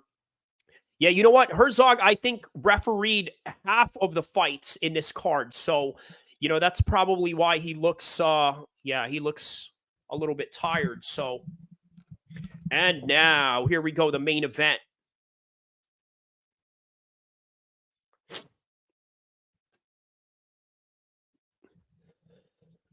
Who's going to win? Ilya Topuria?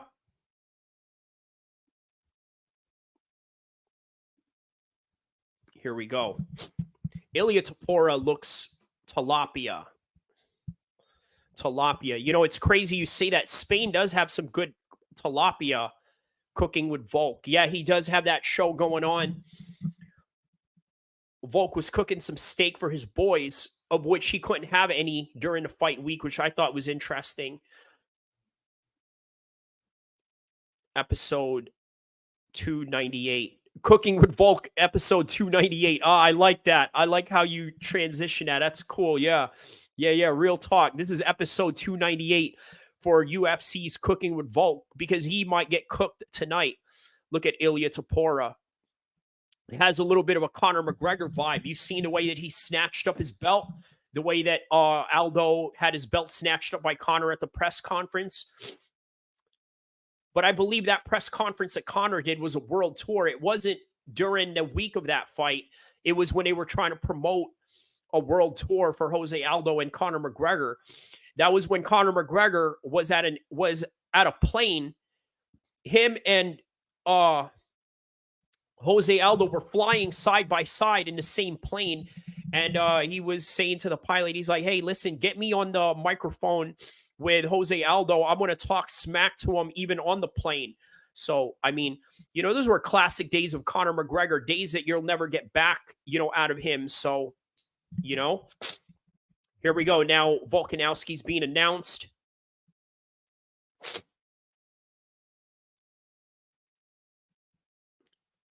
Undisputed. Here we go. California tapped in to the world as we are witnessing this title fight in Anaheim, California, one of my favorite cities in the world, by the way. They got a lot of Arabs up there. What the F is rugby? I tell you what rugby is. Rugby, I mean, look, man, you know me and you know, we're not, you know, the biggest sports guys out there, right? You know what I mean? But rugby, you got to say, is way more devastating than football. At least those guys ain't wearing pads. Who these Amish dudes? Where at? Here we go. Round one. We are about to commence round one. The battle is about to continue.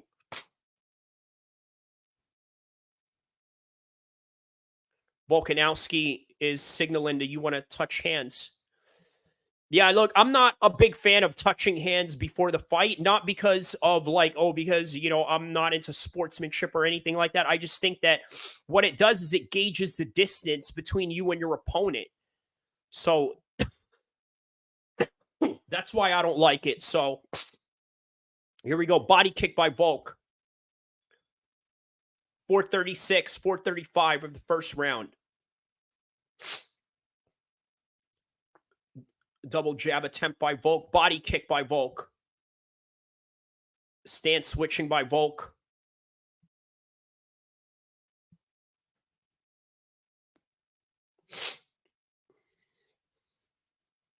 Topuria is a little bit hesitant right now.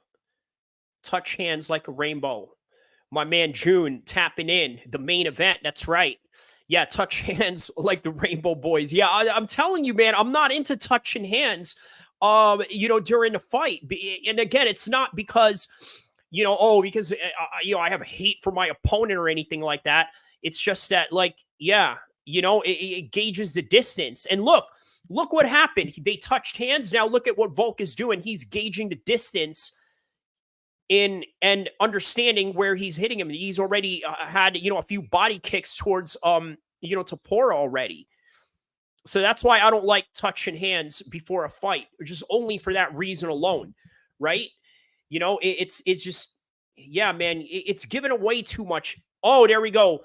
A calf kick by Ilya Topuria. It looks like he was saving for that one, right? He was sort of conserving his energy for that one. I still can't believe Mark Zuckerberg is in the corner of Volkanovski. Right? If I was Topuria, I would have even more motivation to go mess that fool up. Like, bro, you freaking blocked me. You freaking banned me. You freaking put me on suspension. I'm about to mess your boy up. And when I mess him up, you better put me back. Oh, he just rocked Volkanovski right there. Another low kick.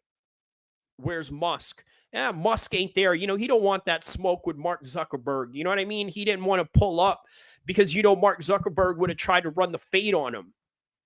You know, that's why Elon Musk ain't there.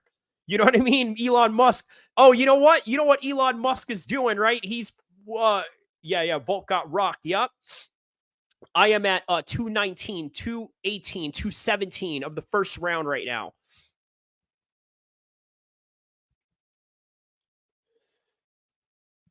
With Elon. Yeah. Oh, so Elon, what he's doing right now, you know, he's probably in a meeting right now. You know, a lot of the, you know, the trucks that they got going on, right? You know, it's rusting and all that, right? I mean, the bulletproof trucks that they got going on.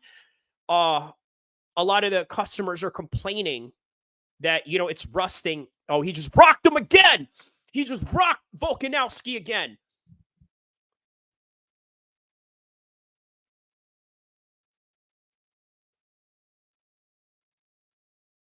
Yeah, that's right. Yeah, that Jai Herbert knockout against you know, Ilia Topuria was quite devastating. So, but yeah, Elon don't want that smoke with Mark Zuckerberg. You know, Mark Zuckerberg ain't exactly one of my favorite peoples out there, but man, I got to tell you, man, you know, I just don't see why he copied Connor's tats. He did. Look at the back. That is Connor all the way, isn't it? You D Rider. Yeah, man. You know what? He copies Connor through and through. Think about it. Look at the tattoo. Look at the haircut.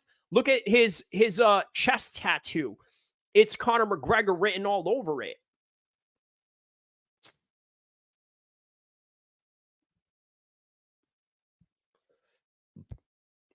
Connor, I'm surprised Connor ain't tweeting jaw rule ass nigga. I'm surprised Connor ain't tweeting in the middle of this fight right now, right? You know, because usually he tweets every fight and they will pop it up on the screen like, oh, Connor said this. You know, he would probably say something like, mate, you need to stop dick riding me. You're not me. You'll never be me. All this other stuff. You know how it is, you know? Boom. Okay, he sort of dodged that one a little bit. Now we got 10 seconds left of the first round. So first round, I'm giving this to Ilia Topuria in the first round. What do you guys think? You guys think Ilia Topuria did enough to get this first round? I mean, I certainly think he did enough. But again, our opinions don't matter. It's the judges, right? And then, you know, depending on the judges that they put on here, or maybe we're not going to need any of the judges. Look, Topuria, what he needs to do is constantly stay on those calf kicks, right? As if he stays on those calf kicks, he's going to dehabilitate the movement of Volkanovski. And by the way, one of the biggest weapons Volkanovski has is movement. So it's kind of like this, right? It's kind of like if you're chasing somebody in a car chase, right? What is and you know, and you got a strap, you know, with you. What is the best thing you do? You know what you do? You shoot up their tires. So that's what Ilia Topuria needs to do in this one. He needs to shoot up his wheels. He needs to shoot up his tires, so that this way, you know, when the tires are shot up, guess what? They can't move, and when they can't move, then they're just going to be standing still, and they're an easy target to hit. So that's what Ilia Topuria needs to do. He's connecting on those calf kicks beautifully in this, you know, in the first round. So he needs to continue that. I wonder what kind of advice corner Mark Zuckerberg is given Volkanovski in between these fights. You know what I mean? My man Emron right here, you know, he's cornered someone before, right? You remember that? And didn't you corner Idris in one of his fights? Idris Wasi, my man Idris Wasi out here, who's a BKFC fighter. Here we go. 4:30 of the second round. 4:29, 4:27, 4:26.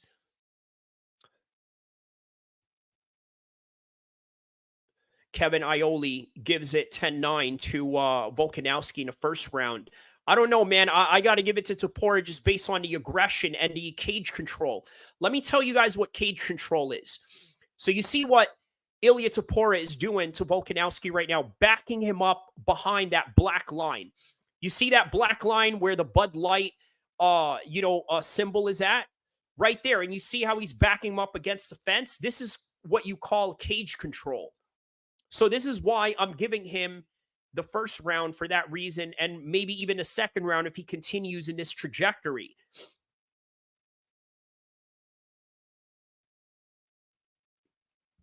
Yeah, the SoCal Anaheim crowd is not feeling Ilya Tapora in this one. It seems that Volkanovski's the crowd favorite. I'm like, I don't know, man. You know what I mean? Like, this crowd is wild, and if they're going for Volkanovski, especially with Mark Zuckerberg as the guy in his corner. I mean, come on, man. Didn't any of you catch any suspensions on Facebook? For you, I don't understand why you like this guy. This guy's trying to ban you from Facebook, taking all your family pictures away when you get blocked and all that. But yeah, the timing of Tapor is really good right now. There we go. Another leg kick right there. This is what I mean. Shoot up the tires. Shoot up the tires. You are in a car chase. Shoot up the tires so you can, stop them and, and leave them as a non-moving target. See, right now, you're going to start to notice Volkanovski's footwork really dwindle down as Ilya Tapora constantly implements these kicks. But Ilya seems to be really picking his shots and not really going for volume in this one. 218, 217, 216, 215 of the second round. 211. There it is, another one. Man, he's not checking those kicks, Volkanovski, is he? And look, there it is. He's backing him up again.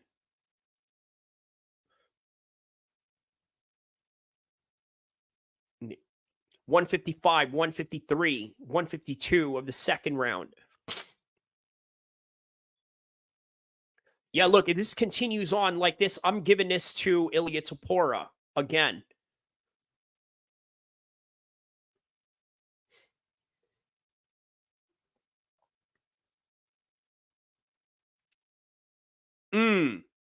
Oh, he just rocked Volkanovski. He finished Volkanovski. Oh, he finished Volkanovski. He finished Volkanovski. We have a new 145 champion. Oh, my goodness. Oh, my goodness. He just finished Volkanovski. That's right. That's right, Emron. What the F? Yeah, what the F? Bro, he finished him. He's still out cold. Oh, Spain. The first Spanish, well, he's not really Spanish, right? He's a Spanish citizen, right? So, but yeah, so the first Spanish citizen to become a world champion. Kufar Fitna. Yeah, real talk, right? Man, hey, bro, I'm telling you, man, this should be Zabit right here, bro. You know what I mean? Zabit should be up in here instead of this guy, but,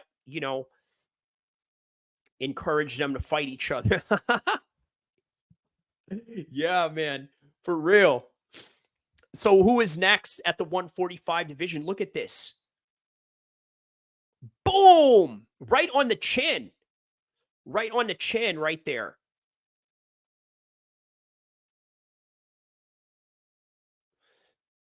I'm clipping my reaction to him getting knocked out. Yeah, I might have to probably put that on a short or something.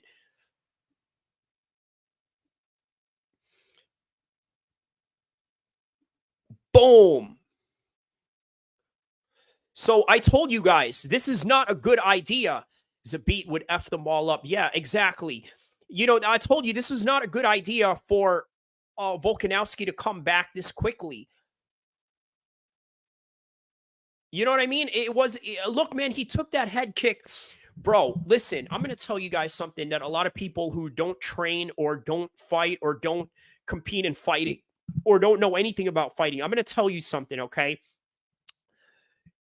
Your body is not a video game character, okay? If you take a head kick shot that he did against Islam Makhachev back in UFC Abu Dhabi, and then you come back and defend your title at a lower weight class after, now draining your body even more, man, I'm telling you, it's not going to be any good for you, bro.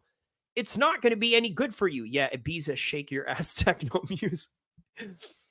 Why don't they show his hometown watching the fight like they do for African fighters?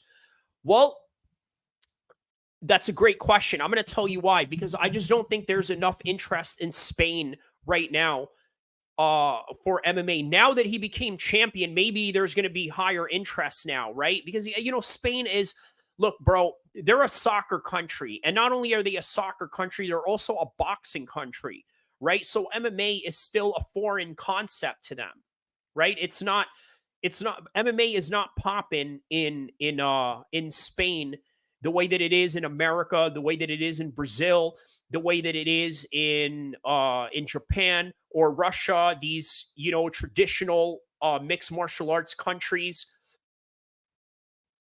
They look Armenian. Who, the Georgians or his people, you mean, right? His boys that are in there? Yeah. Well, it's in the same region, isn't it? You know what I mean? The Georgians and the Armenians are basically, you know, the same people, fake ass Spaniards. Yeah. I mean, you know what? Here's the thing, right? A lot of the indigenous Spanish people are, you know, sort of scared that, like, you know, all the immigrants are moving in and, you know, taking over and this and that. And, you know, this is a great example of it. I mean, think about it, right? You know, the toughest guy in their country, which is Ilya Tapora, is not a Spanish man. You know what I mean? Just like in France, you know, you look at half of their soccer team is not even, you know, fully French. The majority of their players are, you know, African dudes, you know what I mean? That they, you know, recruited from around the world and they just gave them citizenship for them to fight or to play for their country.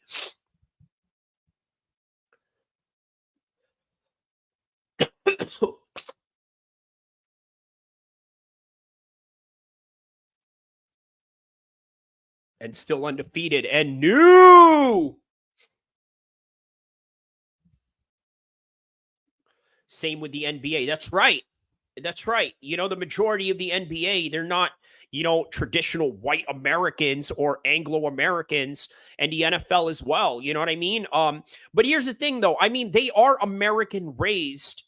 You know, let's not mistake something though, right? They are American raised, the NFL guys, the NBA guys, because I got to tell you, man, you know, when you take, let's say, an African from a random country or whatever, you know, and you put them in basketball, they're not just going to do, you know, really that good if they didn't grow up in a country that encourages it. So, you know, it is partially, you know, a genetic factor into why they're good at what they do. But then, you know, there's also the aspect of, you know, the environmental factors in the sports programs that we have here to make them like that. Where's the Larry Bird's kids at? Not playing basketball, I can tell you that. But here's the thing with the NBA, right? Whenever there's a white player that does really good, man, I'm telling you, they highlight the living s out of that dude. You know what I mean? Like as if he's the best player, even if statistically he's not. Same thing with Jeremy Lin, you know, that Chinese guy that was, you know, a big NBA player for the Knicks, right? You know, he kind of had a run going on at that time. So Ilya Tapore just said, yeah, it doesn't matter where you come from, just as long as you know where you're going. Man, can't. They do it in the UFC. Yeah. Boom. Well, Joe Rogan said one shot. I don't know about that. Hype up white dudes to beat Dagestani. Yeah, that's what they do. Again, you know, right? It's kind of like the Great White Hope type of thing, right? So here's the thing, right? Here's something you guys got to understand. Muslims right now are running the fight game. Why? I'm going to tell you why. For the same reason why in the 1940s and in the 1950s, the Italians, the Jews, African Americans, they were all running boxing. You know why? Because they were the oppressed class people. The Irish also, they were also dominating boxing, you know, in those older eras. Why? Because they were an oppressed class people. Well, guess what? After 9/11, we became the oppressed class And guess what? It drove a lot of us into becoming beast fighters, which is why we dominate now, not only in MMA, not only do the Muslim boys dominate in MMA, but we also dominate in boxing. Look at Arthur Beterbiev. You know, he's the best guy in boxing right now, 100% knockout rate. You can't deny that. 20 wins, 20 knockouts. A lot of guys can't have a 100% knockout ratio in boxing, but Arthur Beterbiev has. So therefore, he's the best boxer in boxing. In MMA, who do we have? Look at this. The 170 division is literally occupied by Muslim fighters. Yeah, Volk is crying right now. Think about this, right? The 170 division, you got Bilal Muhammad, you got Shavkat Rakhmonov, and then you have Usman, then you have Khamzat Chimaev going between 170 and 185. And then 155, Islam Makhachev obviously is dominating that scene. And at 135, it's only a matter of time before Omar Nurmagomedov takes over that division. So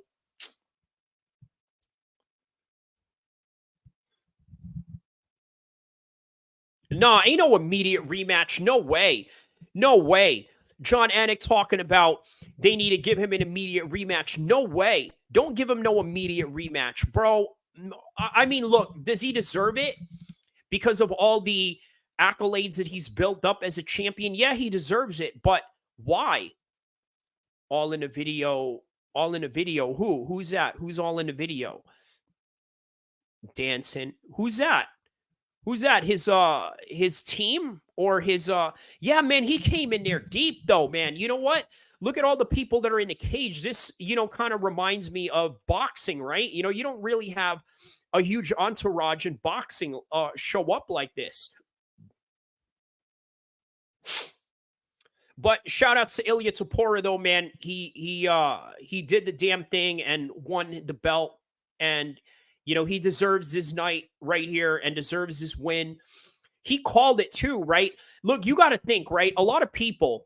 So now we're going to get into the post-fight show of this whole entire thing, right? I'm going to tell you guys something, right? A lot of people thought that, you know what? Topora came in here all cocky because they're like saying, oh, you know what, man? This is going to fall right on your butt. I like your points on American sports. Real talk. Thank you, brother. Well, now I'm about to make some points on Ilya Topora because here's the thing, right? A lot of people didn't like that Ilya Topora was coming into this fight too cocky. You know what Ilya Topora did before this fight, right? You know what he did? He held the belt and said, I'm going to be world champion. And he already said he was world champion before he was world champion. He put it on his Instagram. His Instagram wrote, I am world champion. And he got a lot of backlash for that. A lot of people were giving him a lot of shtick for that. Why? Because people do not like a confident mother effer. They don't like people like that. I'm going to tell you why. Look, as Muslims, we should be humble, right? This is an important aspect of our religion. We got to be humble. But the thing is, if I see a guy like Conor McGregor or somebody like, let's say, even Travis Kelce in the NFL, or, any of these dudes that are like highly cocky, or even Allen Iverson, a part of me doesn't go, oh man, I hope this guy loses because he's so cocky or this and that. Bro, I got to tell you, the guys that feel like that are the ones that have low self-esteem. I don't feel any kind of way if some guy wants to feel like he's the best in the world. Why am I going to hate that guy? But the majority of the people, they don't like that because the reason is they don't feel very good about themselves, the majority of the people around the world. So based on that, anybody that goes and says, you know what, I'm the best guy in the world, I'm going to beat everybody. You know what I mean? Just like when I'm walking the gym, I tell everybody, hey, listen, man, I'm the strongest guy in this gym. I jump higher than everybody in this gym. I lift more weights than everybody in this gym. I run faster than everybody in this gym. Guess what? All of that is a fact. It's a fact, man. And you know what? I don't got to be sugar-coated about it. I got to be real about it. If I feel that I'm the best in the world, man, I'm going to floss my shit, man. You know what I mean? But you know what? I get it too. If you want to take the humble route, that's cool too. That's even better. But I don't hate on nobody like Ilya Tapora that feels like, hey, you know what? I'm the best in the world. A lot of people were hoping for this man to fall tonight. A lot of people were hoping, man, you know what? Volkanovski needs to come in here and humble this guy. When Kai goes to the gym, it's like the gym came to the gym. Yeah, that's what I mean, bro. You know what I mean? Like I feel like that. So you know what? If I feel like that, that's what it is, bro. You know what I mean? Like, also another thing.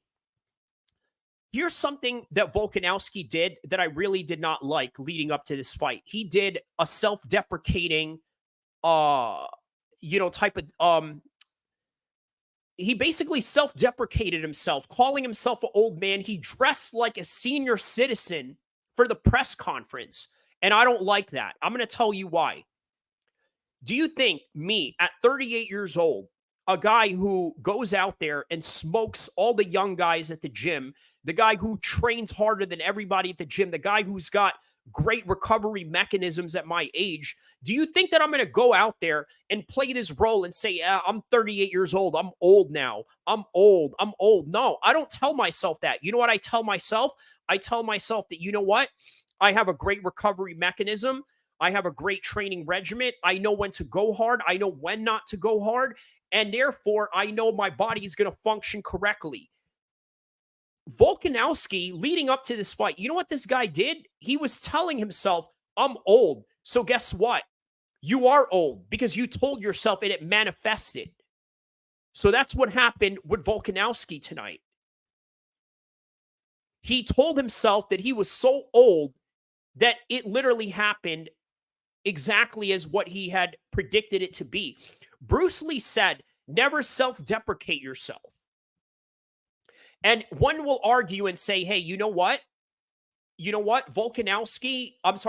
Bruce Lee may not be a real fighter. He may not have had real competitive fights, but he was a great philosopher. And quite frankly, he was the father of mixed martial arts. Okay. He developed mixed martial arts.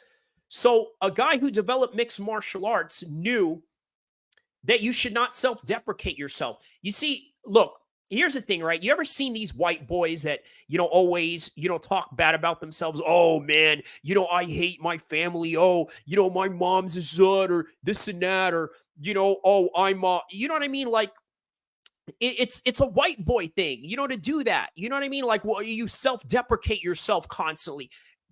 Man, don't do that. Don't do that because it will manifest. So that's the one thing that Volkanovski did wrong. And you know what? This is one of the things that I love about mixed martial arts, right? What I love about mixed martial arts is that there is a life lesson for these fights, these events, and what you see unfold before your very eyes. There's a good lesson to learn with every single one of them. And this is one of the lessons that you learned tonight. One of the lessons that you learned tonight: don't down somebody because they have a high self-belief that you don't. Just because it's impossible for you, it doesn't mean that it's impossible for anybody else. And by the way, quite frankly, it wasn't really that far-fetched for Volkanovski to get slept like this. Because here's something you guys got to understand. Fighters are not video game characters. Now, who here has played UFC video games, right? You know what happens when, let's say, you and your homeboys, get together and you play UFC games or boxing games on the video game. Let's say, you knock out one guy and then the other guy gets knocked out. You can go back at it again, and you can use the same player that just got knocked out, and it would be no problem because guess what? They are digital characters. The problem is, in real life, you're not a digital character. That head kick that Islam Makhachev put on Volkanovski affected him. It affected his chin. And then he walks in here with a hard hitter like Ilya Tapora, and it is no wonder he got slept. Do you not think Max Holloway hit Volkanovski with those same shots early in his career? Or, I'm sorry, earlier in his career? Did he not? You can't respawn. That's right. That's right. You know, that's one thing you got to learn, bro. You know what I mean? If you are out there in the real theater of combat, it's not Call of Duty. If you're out there gangbanging, it's not Call of Duty. It's not any of that. It's not respawning. It's not GTA where you get wasted and then you respawn into a hospital or respawn from a place that you just got popped at. It ain't like that. This is real life. There's real consequences to the physical actions that you take or intake in your body. So, those are some things that people really need to understand. And again, this is why I love mixed martial arts, because you can create stories like this and lessons from your life and everything else, and basically use it as a metaphor to give life lessons. And this is a life lesson that you guys are learning right now. Stop downing people for feeling confident about themselves. I'm going to tell you guys a story, right? I had a Mexican homie, right? He took me to one of his son's baseball games. This was like, a former coworker of mine. What did he say? He thought he could beat Islam. No one ever comes back after that. June says, it's good to admire that shit. Senior citizen. Yup. Bruce Lee. I like that quote. You can't respond. Okay. So, okay, so the story I was telling you about my Mexican homie when I went to his son's baseball game. I'm going to be honest with you, I don't like the culture of little league baseball. And I get that this is what kids do around America. But let me tell you why, okay? So I'm in there. I see this one kid, he hits a home run or something like that, right? Yo, you know how hard it is to hit a home run, let alone if you're a little league baseball player, especially when you don't got the power that adults have, and then you hit a home run.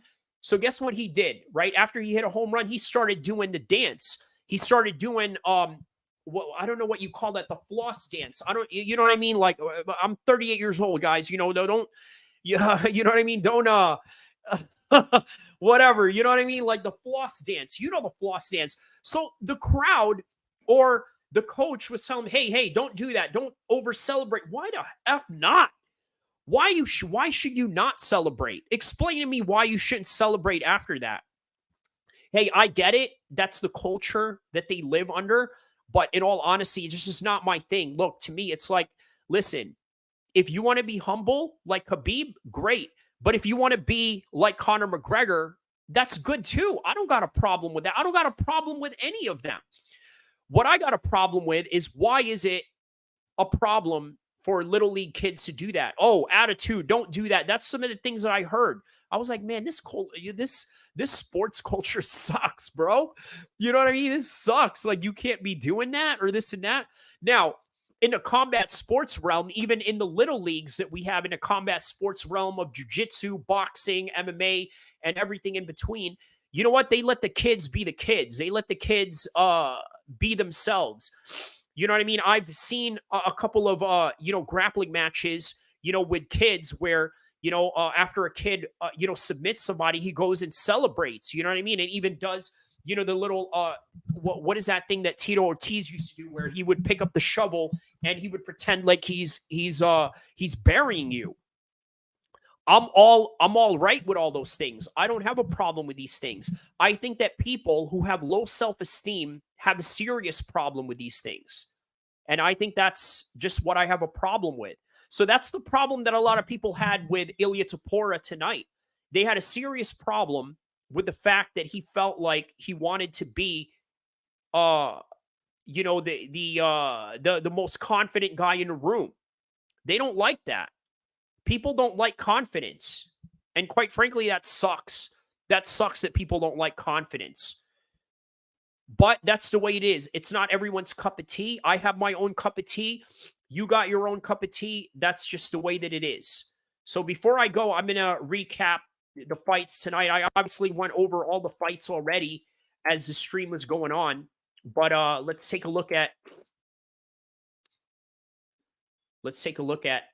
tonight's events. Okay, so Volkanovski loses second round knockout by Ilya Tapora, decision win by Robert Whittaker. Ian Gary wins that one. Very controversial. But even Ian Gary sort of acknowledges and says, hey, you know what? I sort of knew that that was the case. I knew that that was going to be the issue, was that he was going to be a tough opponent. So he wasn't too mad at the split decision. So big ups to Ian Gary for not being so surprised that it was a split decision. But either way, there's a lot of people out there, including myself, that thought Jeff Neal won. Marab outpaced Henry Cejudo, did a very good job. Anthony Hernandez, our very own Sacramento's Anthony Hernandez, and by the way, a guy who I shared a card with back in Reno Combat Championships back in 2012, gets the submission win tonight. I think he should probably get a bonus for that one. And in the prelims, you had Amanda Lemos getting a win over Mackenzie Dern. I think her striking really helped her with that. And by the way, this is the beauty of mixed martial arts, right? You may not be the best grappler, especially when you're going up against Mackenzie Dern, but guess what? Her striking made her a great grappler that night and basically out grappled Mackenzie Dern after she hit her in the body, hit her in the legs a few times. And there you have it. Marcos Rodrigo de Lima takes on Junior Tafa. Obviously, this was a short notice fight. He went in here for his brother. His brother was supposed to be the one fighting here, but he obviously got injured. And so this was a result of it. This was a short notice fight. Again, this is what happens with short notice fights. Rena Nakamura, a very hyped bantamweight, right? They were expecting him to dominate this fight, but a win is a win. He outgrinded him and out-wrestled him all throughout the entire fight. Zhang Mingyang with a first-round knockout over Brenson Ribeiro. By the way, now representing China in the 205 division. And there you have it. Tatiana Suarez was supposed to fight tonight. Unfortunately, that didn't happen. Justin Tafa, the brother of Junior Tafa, was supposed to fight. That didn't happen. Dan Barlow, shout outs to Memphis, gets his win tonight. Great back and forth, by the way, before the knockout of the third round. And the Welsh gangster, Oban Elliott, gets his win tonight by a decision. Very tough fight. Val Woodburn got his second chance to come into the UFC to fight a lesser opponent. Obviously, he came in here fighting Bo Nickel, right? A tough task for anybody to take. And then Andrea Lee loses to Miranda Maverick just based on just being the much more well-rounded fighter in the first fight of the night. So that, ladies and gentlemen, is the fights that we have tonight. It was a great night of fights. I'm very proud of Ilia Topuria. He came in here headstrong. He really believed in himself. And you know what? I'm going to end this with a good moral story for you guys to take from this particular event. Never let anybody tell you that you can't do anything. Never let anybody tell you that you're overconfident or you're getting above yourself. What you have to do is forget the naysayers, know what you're capable of, know what it is that you prepare for, and never mind all the haters and all the naysayers and all the people that really don't believe in you, because it is only you that believes in you. So that's one thing you have to understand. And also, in regards to Volkanovski, stop self-deprecating yourself, because self-deprecation will never help you with anything that you do in life. And it's not going to make you, I mean, look, you can be successful with anything by being self-deprecating, but mark my words, you will never be dominant if you are self-deprecating. So you have to constantly believe in yourself in ways that nobody else is willing to believe in you. So that is the end of tonight. Thank you for all of those that have joined me from around the world and those that have stayed and watched this event with me, but also tapped in while reacting to these fights. Thank you. Don't forget to like and subscribe. And I'm going to end this at the 4-hour mark of this stream, inshallah.